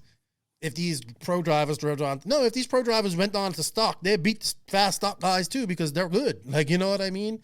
I don't know how to fix 10 scale. I know that this race coming up this weekend in Florida is going to be big, and I like seeing stuff like that. But I'm not saying the 10 scale is dying. I think mod is dying, and the pro participation in mod.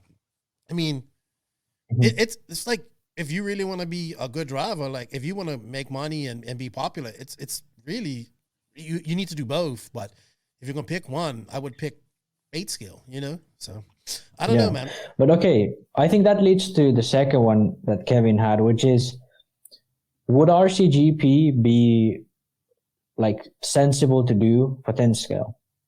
Because I think realistically it's not a very good idea, because like I think people are the most interested in 8 scale. I mean, I would say yes, but we already have EOS for 10 scale. And there are all kinds of series in America already, and RCGP can only focus on one thing to begin with. Later on, yeah, sure. I think 10 scale off-road could be fun. I mean, every single class could work for RCGP on some level, but to begin with, to showcase our hobby to people, I think 8 scale off-road is the best way. Mm-hmm.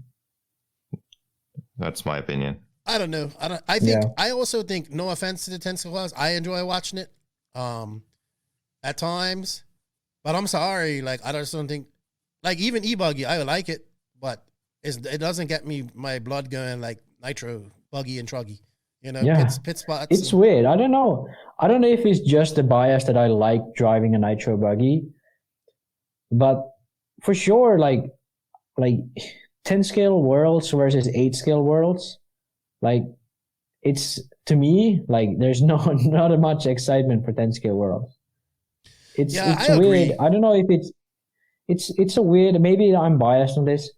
So I hard to say, but yeah, 10 scale is a weird, because it used to be the biggest class. It used to be the one where everybody ran, tour drive especially. Yeah, it's difficult, man. It's weird. It's just weird not even seeing Tebow at a nationals, like a 10 scale nationals, you know? Yeah. So yeah.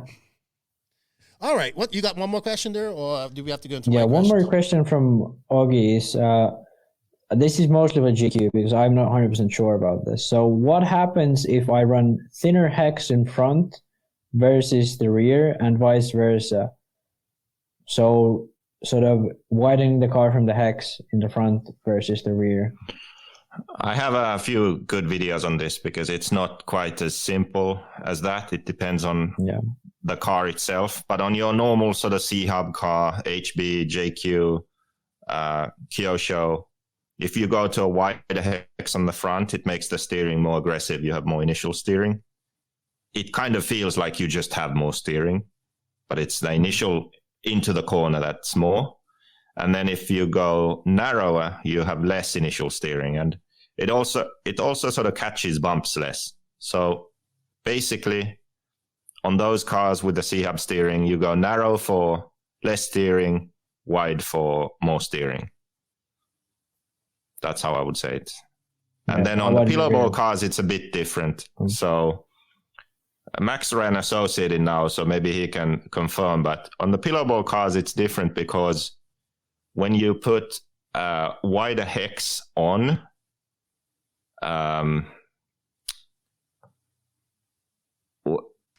wait, let me think about this. So it's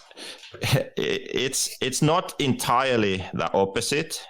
It's like the difference between steering mid corner and into the corner is less when you put a wider hex on. On the rear or on the front? On the front. So when you go to a narrow hex on a pillow ball car, you have less steering into the corner, but then you turn the wheel more. And then mid corner, when the car wants to turn more, the car will turn more. So you can feel that the narrow hex has more steering. Mm-hmm. But it's not the same as on the C-Hub more steering. It's more steering because you have initially less steering, so you turn the wheel more, and then it sort of surprises you mid corner. Yeah. And then when you go to a wider hex, you actually have more steering into the corner, but it's closer to the same as what you have mid corner. And as a driver, because you have more initial, you turn the wheel less, so you're driving a bit with less wheel input, which makes it not have that oversteer mid corner. Yeah. Okay. And especially oftentimes what people do is they also in the pillow ball cars, because you can make the arms longer. Oftentimes what people do is they make the arm longer and then they put the hex narrower. So what happens is the longer arms calms down the car. So the initial sort of steering is even more calmer. And then when you steer even more and in the mid corner, it sort of grabs the car a bit. So it's a bit sort of harder to control a lot of times, even though it's easier going high speed, going over bumps because you have longer arms. But in the corner, you have that sort of grabbing thing where suddenly it starts to turn more than you think it would. So on the Mayako, you can actually have both front ends. So you can have geometry, which is like on the pillow ball car. So what I've noticed is with that geometry, I like running a wider hex because it makes the steering more linear. It's actually, for me, the way I drive, it's easier with a wider hex on a pillow ball car on the front. Interesting. I think he only asked about the front, so let's not even get into the rear. He asked about the rear as well, but rear, there's a lot more things because when it's a sort of pillow ball car style rear end, apart from S-Works, going to a wider hex, it's not the same as going to a wider hex on an HB style car, at least the way I felt it. No, on Kyosho, HB, JQ, the sort of normal C-Hub cars, when you go to a wider hex, you have more rear grip. It just locks the rear in on power. And into the corner, you also have more grip, but mid-corner, maybe the rear would slide a bit. And it's not quite as good in bumps. Narrow hex on a car like that is just overall, the rear is a bit looser. So you go into the corner, it's a bit looser. It slides over bumps better, so it's better in bumps. Then when you get on power, you don't have as much rear grip. So if the rear end feels loose, you can go to a wider hex on the rear and you'll just have more grip. But then on the pillow ball cars, when the hub looks like a Mugen or associated, so basically the hex is, if you look at the hub from the rear, you see the hinge pin is kind of far out, almost under the hex. When it's that way, the wider hex will actually probably make the car easier to drive, because when you have a narrow hex, the rear end will want to steer the car.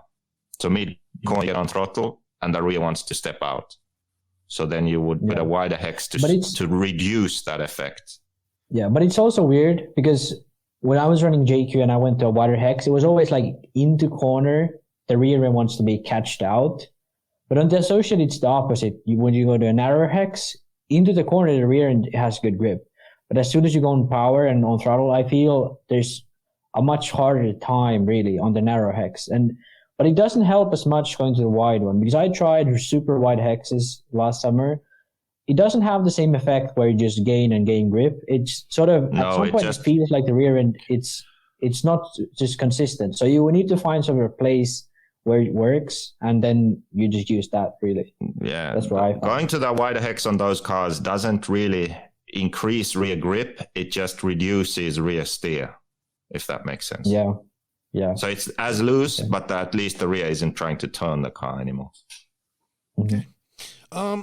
Nathan Genda, because I think he was in our watch party yesterday, and he asked, "What's JQ thoughts on Phend being the only guy to have two people pit him?" Now, this was we was debating whether this was true or not, but somebody said it was pre-COVID, like when COVID was around, he could only have one. Cavalieri also had. He had two. Ooh, so TLR has two. Did you notice that everybody else only had one pit guy, and TLR guys had two? I don't know. Like the thing is, like America doesn't have rules. So, America is not a country for people who want to have rules. So not for RC. There's plenty of rules in America. Yeah, but don't kneel for the anthem. That's a rule. Yeah, that's a rule. Yeah, exactly. Yeah, but I think probably at least some point, if people think that's a rule, it probably at some point the announcer said there was that. But like, what you gonna do? Where's the rule book? Like, which page on the rule book are you gonna point at? Hey, this is the rule. There isn't one. So but I think this could move into a more bigger conversation about American racing. There's a lot of money on the line at these bigger races, and there isn't any rules. Like, I don't know if DNC has a proper rule book. I know they do some tech, but it's like, come on. It's not really that sort of controlled environment where, because there could be like tens of thousands on the line for a bad tech position. I don't think this will necessarily ever change in America for RC. Maybe we can have a few like maybe AMS can be one race that's just amazing in every way. Maybe RCGP in America can be that way. So there would be, maybe, but I don't. Nationals amazing. So in the same sentence. Because even in motocross in America, they have these same issues. Like Pulp MX show, Steve Mathis had this rant about world vets. So they had this world championship for vets, so 30 plus, 35 plus, 40 plus, 45 plus, all these different classes, right? But because his rant was so perfect, it could have been a rant we have here. He was saying, instead of just focusing on entries and getting as much money as possible, give some value to the races. Like, they shortened the races, they did everything they could just to get as many entries as possible. So a ton of different classes. They didn't think about how they structured the day. So what they did was they have like 6-minute races, or I can't remember, like something ridiculous. Like, what the fuck? That's only a few laps. Yeah. But they would do it so someone starts their race, and then the next class starts while the other guys are still riding. So they had this problem where they had a slow class, like finishing their race, and then like the fastest guys. So then there was this situation where some fucking, average Joe was riding the track, and Mike Alessi came and jumped into him. Like, it was a massive crash, right? Yeah. Because the other guy was like cruising and wasn't doing the jumps, and then Alessi comes blind jump, boom, just into him. Like, literally, he could have died, right? Yeah, in the video, I don't know what happened to him. He was, but he didn't apparently even move he was okay in the end. Like, he was paralyzed for a bit, but then he was okay. But just like, Jesus Christ. So if they are doing these kind of things in motocross where there's guaranteed more money involved, and they're just going for the entries and not giving a shit about the actual race and making all kinds of basic mistakes like this, then we have no hope, seriously. I don't know if there was a rule or what, but somebody had mentioned it, and then I was like, oh wow, they are the only two. Wow, I only saw Cav. I mean, Phend, I didn't, but there are only 2. But I don't know. It like, sounds I like don't Keenan know, missed the whole. I think it sounds like Keenan missed everything JQ said there, because he should just kept on going with the 2-man pit crew. I don't know, man, because that's just stuck in my mind. Like, that's the only thing I could think about. Like, you know what I mean? When Joseph starts going on, I just kind of, You zone out. Yeah, he gets in that monitor and science mode, and I'm just like. It was a good talk about why. No, I heard about the Steve Mathis rant. I heard that. That was good. Yeah. Okay. Yellow wheels are faster. I don't know, Joseph. Are yellow wheels faster? Max, you won both wheels.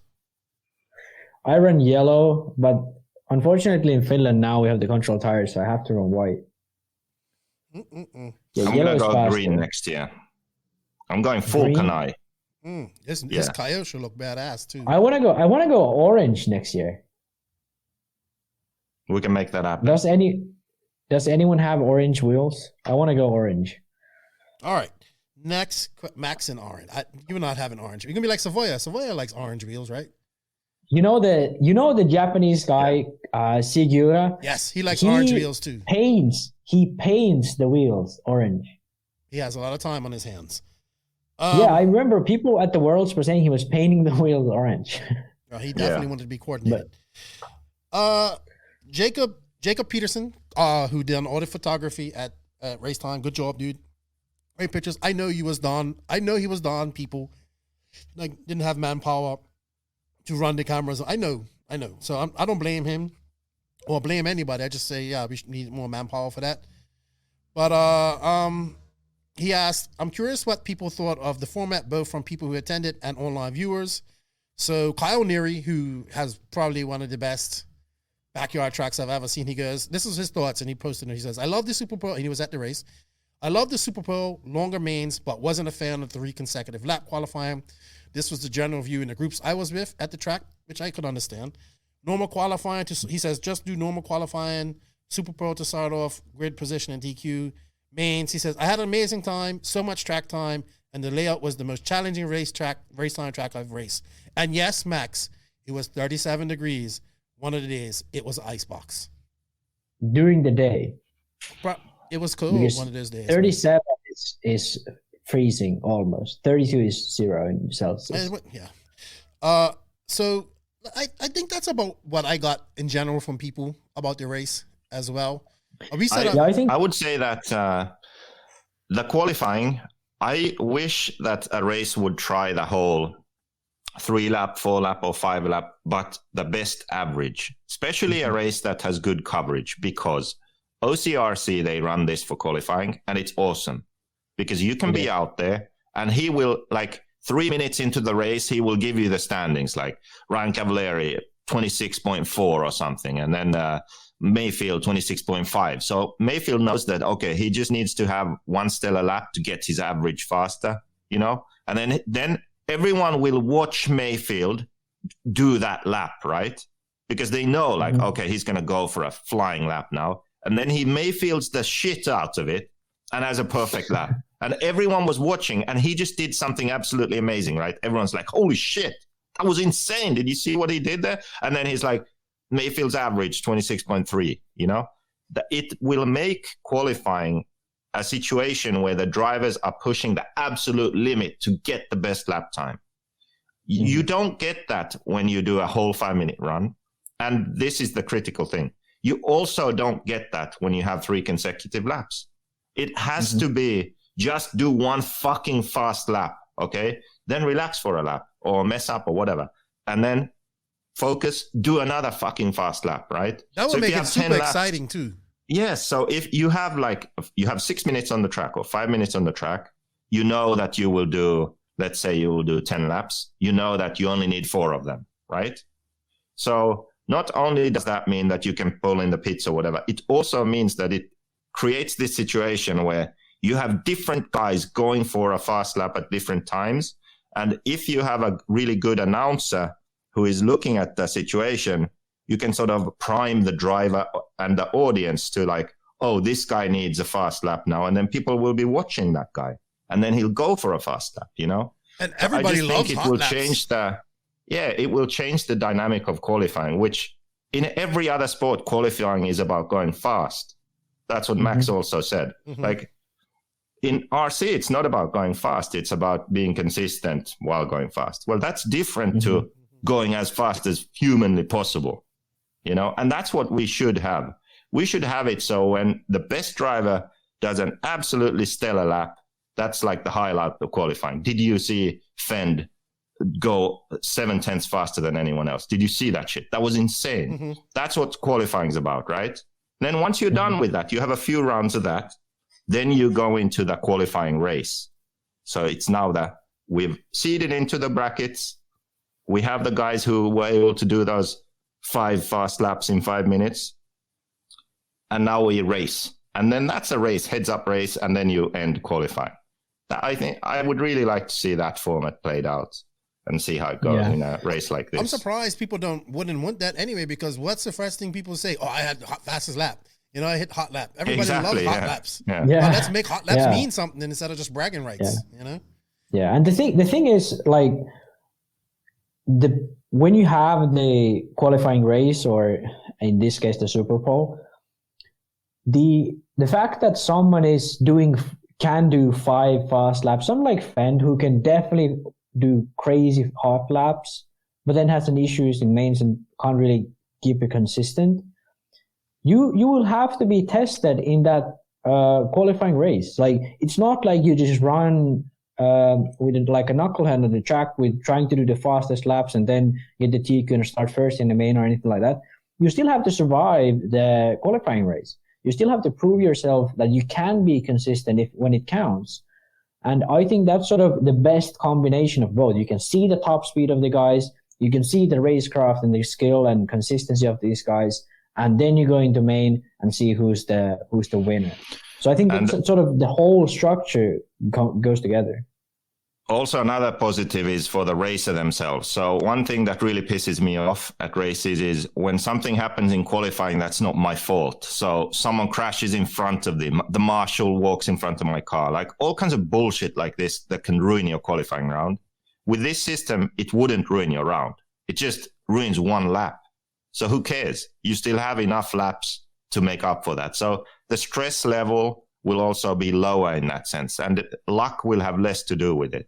Because everyone can get, if it's like a case where the rule is something that 30% or 40% of your laps, that's how many count, right? So if you do 10 laps in 5 minutes, then 4 of those laps, that's what counts. And it's the average of that lap. You know, more than half of your laps will be discarded. So one bad lap, one guy taking you out or crashing in front of you, one bad marshal, it doesn't matter. You know, so there'll be less yelling and stress and all that because people know it's just one lap. Who cares? You know, I'll have some good laps here. So there's that too. And also the thing I feel is at this race, they did 3 qualifying runs. I see no reason to do 3 when you have the top 5 format. You can do 2, and like in 2, you should be able to get the sort of the results that you are after. And what that allows is it's more room in the schedule. You can run even longer mains if you want to. You can run some different formats if you want to. In America, you can go to the sort of Christmas tree system that is used in Europe, where you have the semis, the odds, and the evens. When people get even more track time, something like that could be switched as well. So you can gain time in the schedule. You can bring more people in, whatever it is. But when you run 5-minute qualifiers, you have to have at least 3. You just have to have it.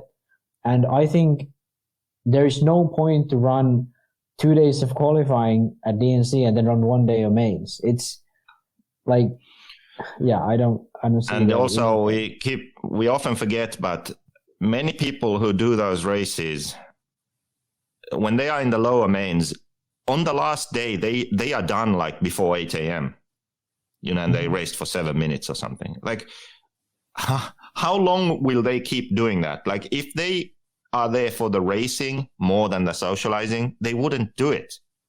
We have to make it so you can be there for the racing or you can be there for the socializing or both. So whatever is the reason you're there, you will enjoy it. And you can't tell me that someone who goes to a race like DNC for the racing is happy to be done at 8 a.m. on main day after having raced like 6-minute race or something. It's ridiculous. Yeah, exactly. You know? It is. Yeah, I don't know. We'll see. I like hot laps. Excuse me. Yeah. But I think for sure, this format, at least in the perspective of me, I think it worked really well. I think there was no point where I was like, oh, maybe it doesn't work. I think the whole way through, it looked like it worked. And I think the top 3 consecutive laps, it seemed like something I would have changed before they went. And I think what people said about it confirms that. I think top 5 laps overall is a better system. And I think that's what AMS should try for next year. And I think that's what other races should implement as well. I remember doing it at OCRC, and it was fun as a driver too, because you're doing your run, and especially you need an announcer that's on his game and sort of telling people what's going on. It makes it better for the racers and also for the spectators. So it's good, because as a driver, then you try and do a really good lap. You know, if you get out of your rhythm, you sort of gather yourself and go again. So yeah, It's good.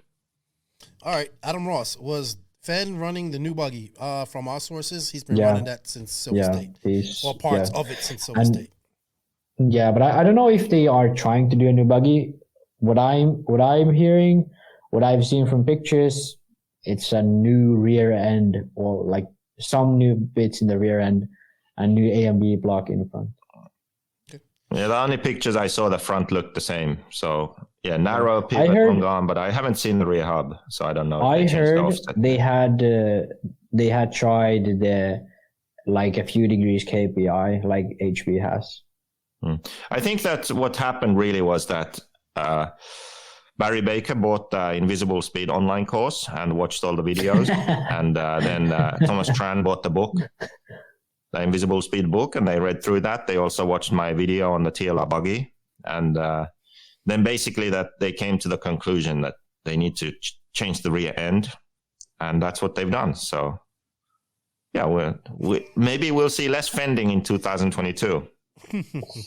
I hope. Happy to be of service. Adam Reevy asked what happened to Ogden. We already explained what happened to Ogden, like kind of like his MO sometimes. He can either be really fast and on fire, or is... By the way, if you get the cease and desist this time, just forward it to me. Oh, I am. JQ's comments do not represent the views of the NNRC Horizon. Disclaimer. All right. Adam Reevy about Ogden. I mean, he just blew out, man. He just blew out. He makes mistakes, and he can't you know what, get guys? back.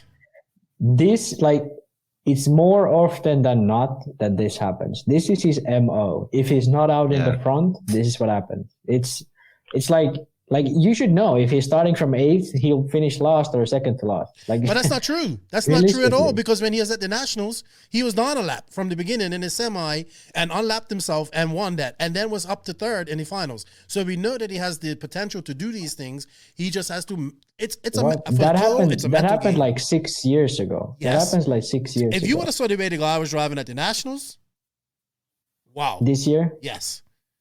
He has the potential to do all of this. And he led from the start. That's what I'm saying. If he's out front, if he keeps doing his game, he keeps his head together, he can win. He has the speed, he has the talent, he has the consistency. What he doesn't have is sort of keeping his head together when it's not going his way. Okay. Yeah. All right. Benjamin James, where does his performance this weekend and his win at Southern Nets put Dakota Phend in the run-up for the Worlds next year?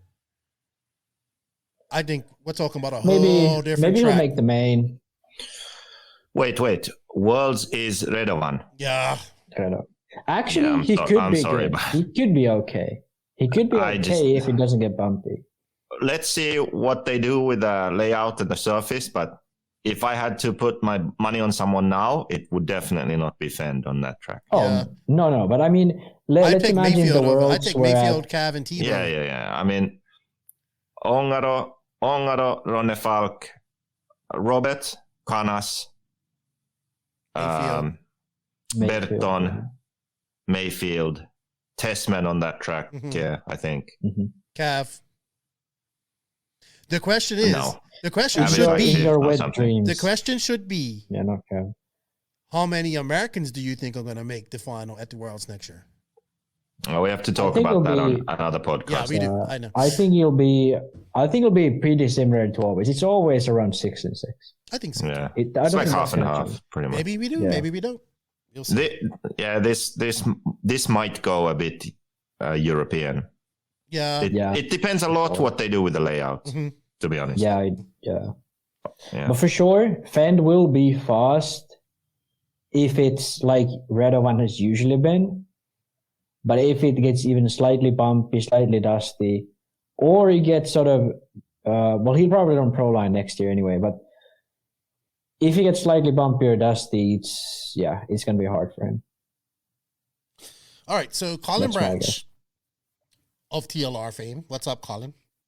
He asks, are 3 rounds of qualifying really needed with the format 3 fastest consecutive laps?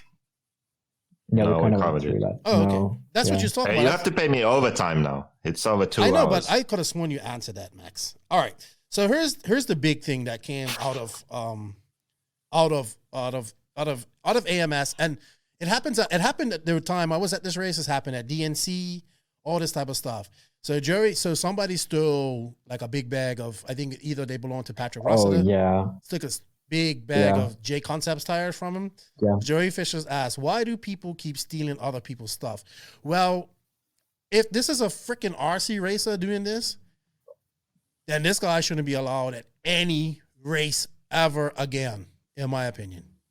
If we find out that this person that stole... How would a non-RC racer steal J Concepts tires? No, but like, all right, so remember when we was at DNC in 2018, a guy's e-buggy went missing. I think even the Paul and every American race I've been to, someone has gotten shit stolen. Well, because I haven't gone to a big mains. American race.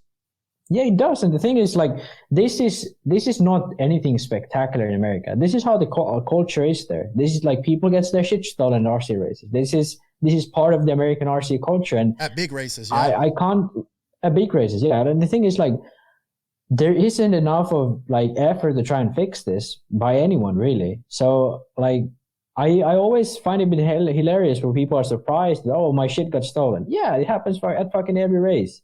Like, no, like people should try to fix cars this get before stolen, it happens. I think if cars get stolen, I really think it's non-RC people, because I think it's people, oh, that's a car, I can sell it, like, and make some money real quick. Which is probably a drug addict. No, but I mean, no, I'm telling you, I don't think people is gonna steal somebody's car. It's too, like, in RC, it's just too noticeable. You know what I mean? Tires, no, but like you throw the body away. You throw the body away. You run the track. You run the car out on track a few times. You switch the electronics. You sell it again. Yeah, that's possible. That's possible. Like, that's very possible too. And especially someone like DNC, where a lot of people fly into. Mm-hmm. Come on, like. Yeah. I think the best way to do it is to be vigilant. And I remember Joseph one time he was at a race and he's like, pack this stuff away. We're going to go watch the mains. That's when people steal the most. You know what I mean? Mm-hmm. And it's a shame that we have to be vigilant like that. But I mean, you have to be vigilant in life, period. So, you know, and I've been guilty enough to leave stuff wide open. And it just, when you go to races, say like these one-off races too, you just don't know the type of people that's around or the type of area that it might be. You know what I mean? As well, because it seems to happen a lot at these one-off races. So yeah, who knows? Obviously. But the thing is, like, you know what should happen though? Seriously, I don't condone violence, and I know you'll get in trouble for doing this. But if somebody was to catch somebody stealing something, well, they should restrain them forcefully until the police come. And then actually call the police. Then they can beat them up. No, you can't beat people up, but you can forcefully. They can in America. You can forcefully. No, you go jail. You get in trouble too. The police. The police won't go to jail. No, you'll restrain them. Wait the police to come up and beat them up. Prosecute these people. It may not mean nothing, but it's just getting to the ridiculous. Like, I see a lot of this type of stuff. I see people get stuff stolen out of their cars and all that stuff. That was always one. This is different. That was always one of my biggest fear when I was driving the janky JQ van across America on my own and having like someone breaking in and stealing all that stuff, or even when it was just me and Mike. So to say all of that, I was so scared of that. Yeah, stealing my life, basically. Yeah. Yeah, but the thing is, this is not an issue in Europe. I don't know if this is an issue in America, but this is an America problem, not an RC problem. Could be. Yeah, the thing in Europe, you can have your shit stolen, but it doesn't happen at the track in the pits. Yeah, exactly. You know? Well, look exactly at David's. Like in America, it's like the car was stolen off the pit table. Yeah. You know, those kind of things. Yeah. That's like, what? How? It's easy You know? because people just when people know, hey man, when the main's on, everybody's gonna be watching that, you know. Yeah. And then that's easy pickings. And then if you ain't like, and some people will pit way out in no man's land sometimes too. You know what I mean? And that's but then again, like it shouldn't there happen. There are literally racers in America who are basically homeless, living in their car or something, and they go to an RC race. Like it's most likely those guys who do it, because it's if you're a random person who's like sees like, oh, there's an event here in middle of Tennessee, and you go to someone's like go into an arena, see that a lot of people are watching a race, you're not going to be confident enough. Yes, man. I'm telling you. I'm telling you. At this race when I was there in 2018, some of the stuff got stolen. And I don't think it's RC people. I think it's. But it's listen to me. It is RC people. You gotta understand. 100%. You gotta. It could be. I'm not saying that it can't be RC people. I just don't think it's RC people. I think it's people that know that something's happening here. Like you gotta understand. Like there's opportunistic people out there that would just, hey, what's that over there? Let me go over there. They wouldn't steal. Yes, they wouldn't steal a bag of J Concepts. No, but they would steal a whole car because they take that car to a pawn shop. Yeah, maybe. And then get some money for it. You remember, like, there's drug addicts and all this type of stuff out there, and they'll take a $500 car and sell it for $50. Yes, no, that's what you don't understand. Sorry, you're in the middle of these areas. Like people know this stuff is happening. You know what I mean? That's the whole thing. You're in these small towns, so they know something's happening. Okay, so that's what listen. What about DNC though? Because DNC is this was in Phoenix. You can't see that. This was in the. You can't see that something. This was in the middle of the there. Fucking desert where the track is. It's not and you're wrong, people, man. You don't understand. You just don't see it because you never left the track. There's people all around. There's people everywhere. It was highways around it. It's the middle of the desert. So there's nothing around exactly. except So that you come over that highway. You come over that highway. Oh wow, what's all those lights and tents and all that stuff over there? Oh, let me go check it out. Oh, this is an opportunity. Oh, this person's left their stuff there. This person, boom, steal, go. Simple. I'm not saying it's not RC people. I'm not saying it can't be RC people, but you have to understand. I know how. Which one is more probable? The fact that someone happens to steer away from a highway to an RC track, find a tent, find a car, think, oh, I'm about to steal, or an RC guy who knows that people are going to watch them. Or an RC guy who knows when the mains are up. That too. People are going to watch it, and they know, okay, these pits I see, there's no guys here, so I'm going to go there and steal a bag of J Concepts tires. Hey, there's an HP buggy. Let's look if there's any markings on the chassis. No, take that as well. Yeah, walk but it's away, shitty. It's shitty. If RC people are doing this, if RC people are doing this, then they shouldn't be fucking most allowed likely to any more it's races. all of them. You should shame, if you ever find out who this was, shame them to the point like they cannot go to any race. But that won't happen. Do you think people who steal other people's cars have any sort of feel of shame? Really? Yeah, but it's not about shame. It's about knowing. Like, hey, this person steals, don't let him to your track. You know what I mean? This person's shady. Well, what happened with E-Clip? I don't know. I think E-Clip definitely still These a lot of our people are like E-Clip level shit. I don't know. Jesus Christ. I don't know, but stealing is shitty. And stealing from people like, whoa, racers here, and whoa, spend a lot of money on this stuff to race, and have somebody come in and steal your shit is bad. I'm not saying it's all RC people. I definitely think it can be outside people because. What do you mean? You were arguing that it's not RC people at all. No, you bring up good points. I did not say it not them at all. I'm saying there's a lot of opportunistic thieves. Like, for instance, somebody knows that this race is going to be there. So they're like, hey, last year I stole a car. I got $50 for it. I got to smoke some crack or something, or buy some pills or something like that out of it. You know what I mean? or pay for the medical. No, I don't. People that are stealing this type of stuff are paying for like that's some grimy How do you know? shit. In America, I mean, I wouldn't be surprised if someone paid for This the can happen medical. anywhere, man. Europe RC isn't. car. This happens anywhere. Europe isn't. No, immune it to this. doesn't. People stuff gets stolen Dude, in Europe. it doesn't. Yes, This not at doesn't RC happen tracks. in Europe. People's stuff Exactly. That's the people's point. stuff gets stolen out of their cars and all that type Yeah. of stuff. Yes, no, stealing but stuff. they don't know they're stealing RC stuff. In Europe, at RC tracks, this does not happen. Well, I've never In heard Europe, of that, this happens at in Italy and stuff. There are sort of signs warning from thieves and stuff like that. So you shouldn't leave stuff in your cars and everything like that. But at an RC event, I have never heard anyone getting their shit stolen in Europe. In America, It's shitty. every single I race have, I went but only in the parking lot. Yeah. Like not in the actual race. The thing is, I don't think okay, someone stealing some JC tires, they knew what they were stealing. You know what I mean? So it probably was an RC guy. But somebody swiping a whole car, I'm not saying it can be an RC guy, but it's probably some junkie looking for his fix. You know what I mean? Let's put it this way. It's more likely. Okay. I need to go get my fix now. So why can't you settle this goddamn argument and we can move on? Yeah, let's go. Stealing is shitty. Stop stealing. Simple as that. If you get caught stealing. Except if you steal from Lefty. No, if you steal from Lefty, I got one. Like that. Yeah, I think dildo in the Keenan, background. What is that? I see. Now, oh yeah, we forgot about that. Now you're what ratting is me it? out. I can't let you guys see all that. Does your wife know? No. Does your wife know? She's not gonna know either. Let me see. Oh, hold on. There's some new RC toy behind Keenan in the video. About. That's 58 inches of and 35 cc's of pure unadulterated action right there. So is this Titanic 2? Or 3, actually. There was the real Titanic, then you had Titanic 2, and now this is 3. No, this is a little bit different. All right, Curtis Wong, do races without set rules matter? With what set? In America, they do. Without set rules? Look, stop hammering on America, Max. Jesus, you no, are. The thing is, let's be honest. It's like layup. It's layup after layup, and I all I can do is just say like, "Hey, fix your shit." That's all I can say. Well, you know what it comes down to at the end of the day? It comes down to no proper federation. As much as you criticize EFRA, I disagree. They actually have. I disagree. Look, if it wasn't for EFRA, you guys would have federations that have rules and guidelines, and you guys race by rules and guidelines. I disagree. You know why?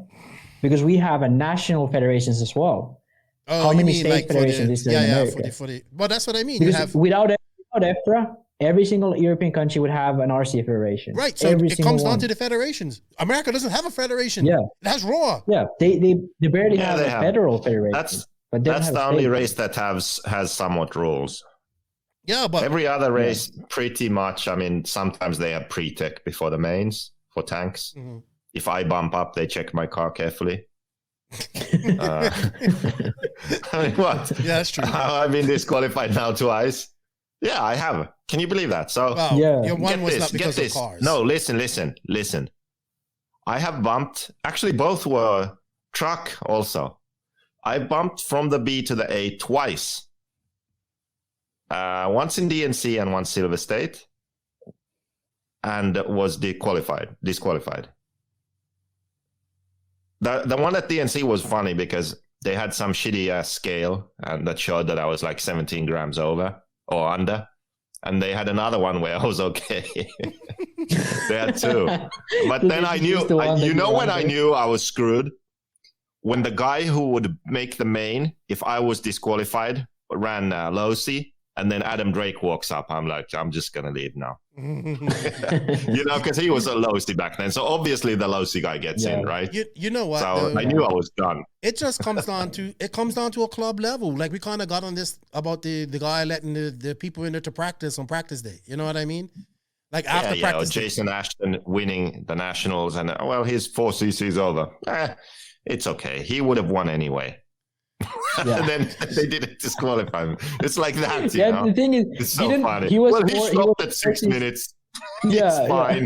What the fuck? So he barely made 6 minutes, and he was 4 cc's over, and then he got the win still. Yeah, guys heating up their fuel tanks with heat guns and blowing with a compressor in them to make them bigger. There's Where no are rules, the man. tests? Where are the tests? Where are the results from the Yeah, tests? I think it's just that America is set up differently. Yeah, People it is. don't really. They they're don't not race like used the to rest that. of the world People don't either. really want that. Yeah. They don't rest like it's. I'll never forget. It's like people who go to a nationals race and like tech. Like what's this? Like I have to. Yeah, there's actually rules out there, but there's no federation enforcing. I mean, years ago there was a little bit different, but no, it's just like a free for all. I like to say America's the wild west of RC. It's simple as that. No, but Anything it's goes. not RC only, because if you listen to what JQ said about motocross, just then Michael Essie jumping on an old guy or whatever, or if you ever watch NASCAR or listen to any of the old stories, there's literally been times where people were like breaking tires and shit in NASCAR, and the race organizer just said, "Hey, like you guys just can't run because your tires are too good." Like that's just America. It's like there are no rules, and it comes down to RC as well. Well, Max, that's a broad. There are no rules. There are no rules until there are. Yeah, exactly. All right, so we have one more question, and then I'm not hating on America. It's different, and I'm fine with it. But when you ask what's wrong, I tell you what's wrong. You know, when you have issues like this, I tell you why the issue happens. Don't be mad at me. Be mad at someone else. I'm just the messenger here. I'm not hating on America. I'm just telling you why it's different and why some things that you don't like happen. There's shitty things in Europe as well. If you ask me about them, I'll tell you. Now we're talking about America. That's why it seems so negative. So don't hate on me. Oh, arrogant one! You just went. Your star is just. No, it's all good, man. It just comes down to a club level and all that type of stuff too. So last question for we guys before we get out of here is from my buddy Eddie Fikes. Check him out, guys. Uncle Eddie's all-purpose seasoning. I have a bottle. I love it. It's really good. He asks, because I know he's thinking like the rest of the world. And I'm going to ask you one. He asks, who is Mayako hiring? I thought you were going to say, are you vaccinated? Keenan I had the thought China that was going to vaccine. be the question. No. Are you are vaccinated, aren't you, Keenan? I have all 3 shots. Yeah, he had Did it all 3? Yeah. Did it fix your arm? No. Oh, okay. Damn. Side effect. That was. Did you have him on your left arm or right? No, I one? did it all on my right arm. I don't. My left arm is. You don't trust things it? just things like that hurt it a lot more. You know what I mean? Like my left arm is like it's asleep all What? the time. But do you have feel in it? Yeah, I do. But like when I hit my arm, Oh. When do we start our fundraiser? Hey, that should be it. We're gonna get your arm fixed thanks to the NNRC Cup. So with this NNRC Cup and the live Discord chats we have going during the races, we're gonna do some gambling. Oh, did I say that out loud? No, we're gonna. No, but Fantasy RC. It's a skill-based game. Skill-based game of Fantasy RC, and that's gonna get you the funds for fixing your arm. Oh. So then you can. Yeah. I might. Then your new name was, what was it? Salty Joe came up with it. Was Lefty, yeah. Was Lefty. Was Lefty. All right. Well, that's all the questions we had. We have to think of something. We can make it happen. Man, we was only supposed to talk for an hour, but you know that never happens when we get together. Yeah. Please, Americans, don't hate me. Hate Max, everybody. Please Max. hate Max a lot.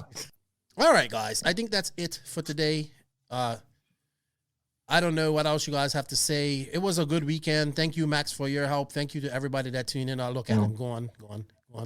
Camera died. Oh, yeah. No, it's good timing, though. Yeah, it was.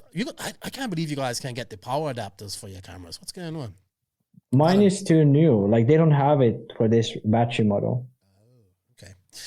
All right. Well, as you guys know. Mine died. Oh, great.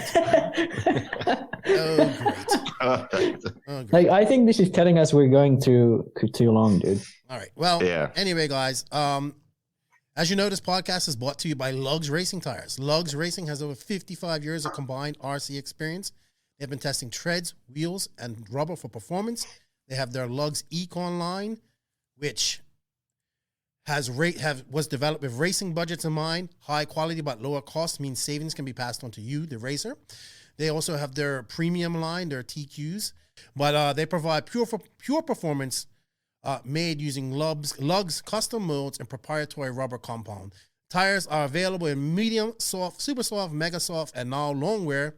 And guess what? Ryan Reese, I think he won Truggy with it and Nitro Buggy with it, with lugs tires and intermediate. At AMS. So congratulations to him.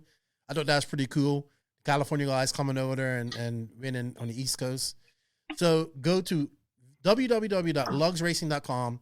Use the promo code NNRC Lugs in all caps and save some money on your order.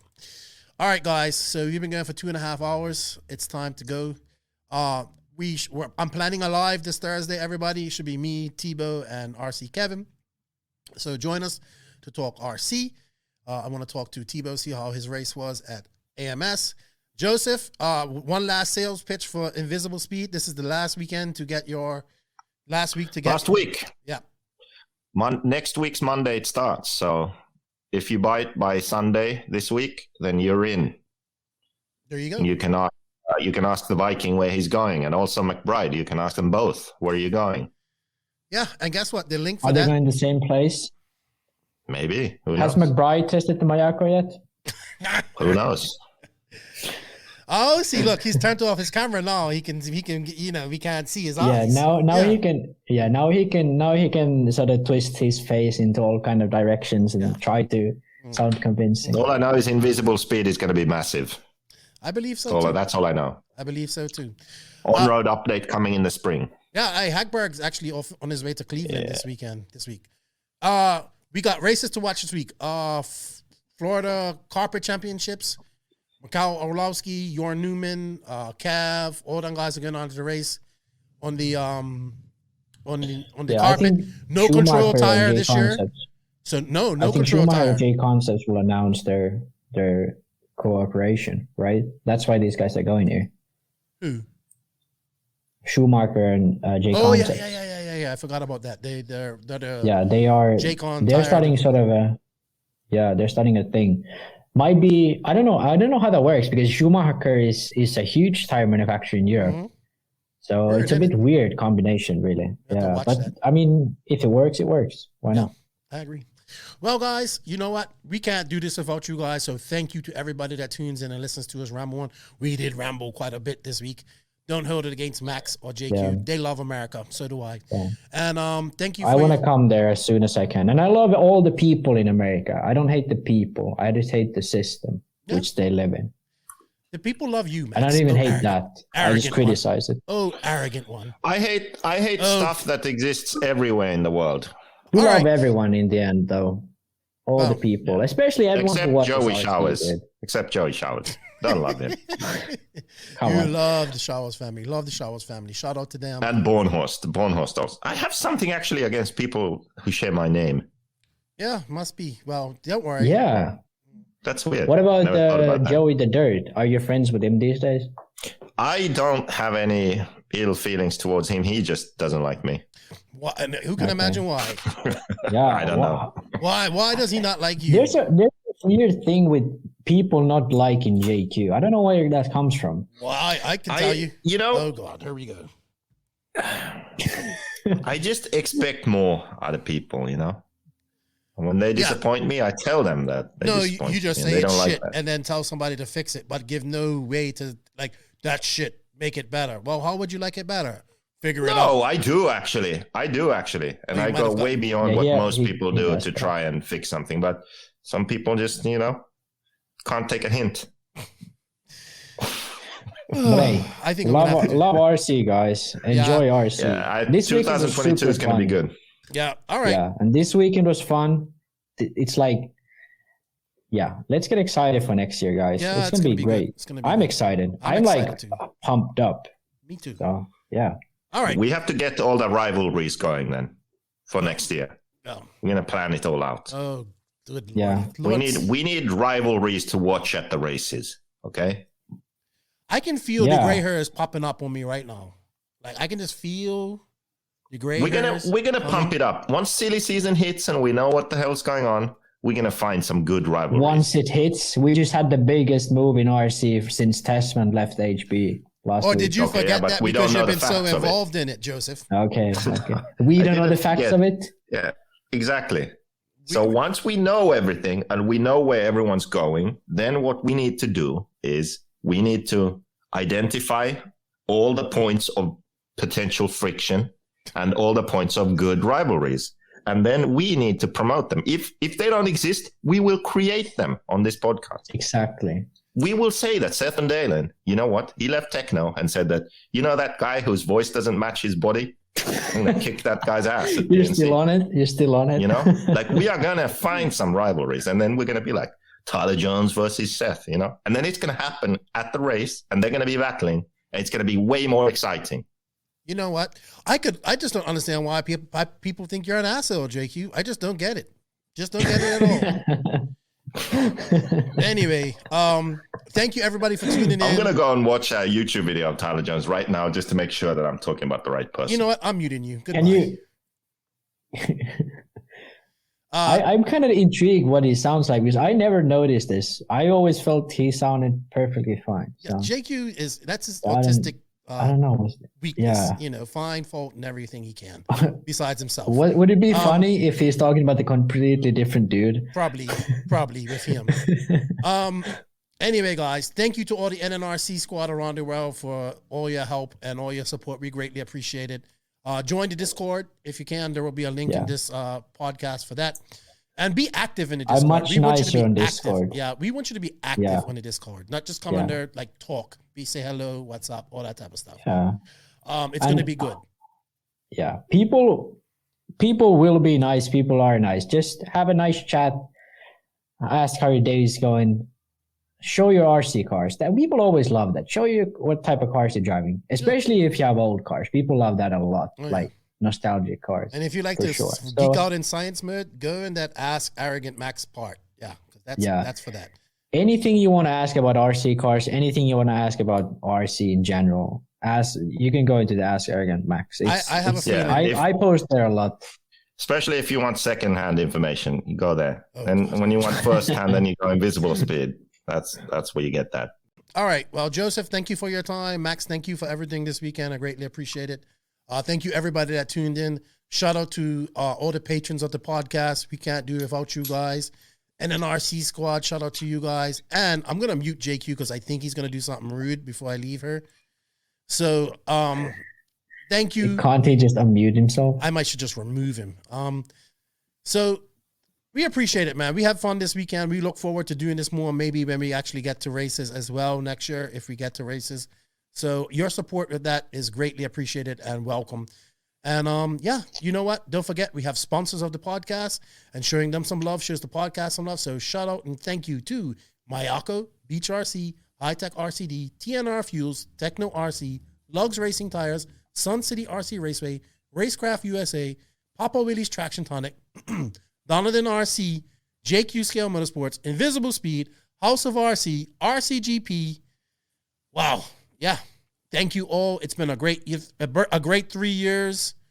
And stay tuned for NNRC 2.0. Joseph, do you have anything to say before we go? Max, do you have anything to say before we go? Piss off. Enjoy life and enjoy RC. Have a nice Monday, guys. Yeah, have a great Tuesday, Monday night. Because JQ obviously is not having a good Monday, you know. Anyway. Yeah. I enjoy life, so you should too. Hey, if you ain't grinding, you're sliding. Nitro's the glory, but E-Buggy pays the bills. Everybody send a hate mail to JQ and sue him. And remember, his comments do not reflect the comments and thoughts of the NNRC. The best way to hate on me is get the full course, invisiblespeed.net, sign up to the Discord, and hate on me there. That would be awesome. See, like I told you, if you even Joe Bornhorst endorses it. He's there. He's hating on me daily. Oh my gosh! You know what? It's time to end this podcast. It's just time to end this podcast. Lefty, this guy just keeps on going. Yeah, Lefty, Rupert Pumpernickel, and Arrogant Max out. Everybody, enjoy your day and thank you for the support. Thank you for listening to the No Name RC podcast. We greatly appreciate all the support and love from you, the listeners. Without all of you, none of this is possible. Special thanks to our patrons on Patreon. If you wish to support the podcast further, you can at patreon.com/NNRC podcast. As a patron, you will receive early releases, special content, and patron-only giveaways. Also, please follow us on Facebook, Instagram, and our website, www.nnrcpodcast.com. Remember, Nitro is the glory, but e-buggy pays the bills. If you aren't having fun, it doesn't make sense. And if you ain't grinding, you're sliding. Lefty out. Nitro is the glory. Nitro is the glory. Nitro is the glory.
That wasn't so bad.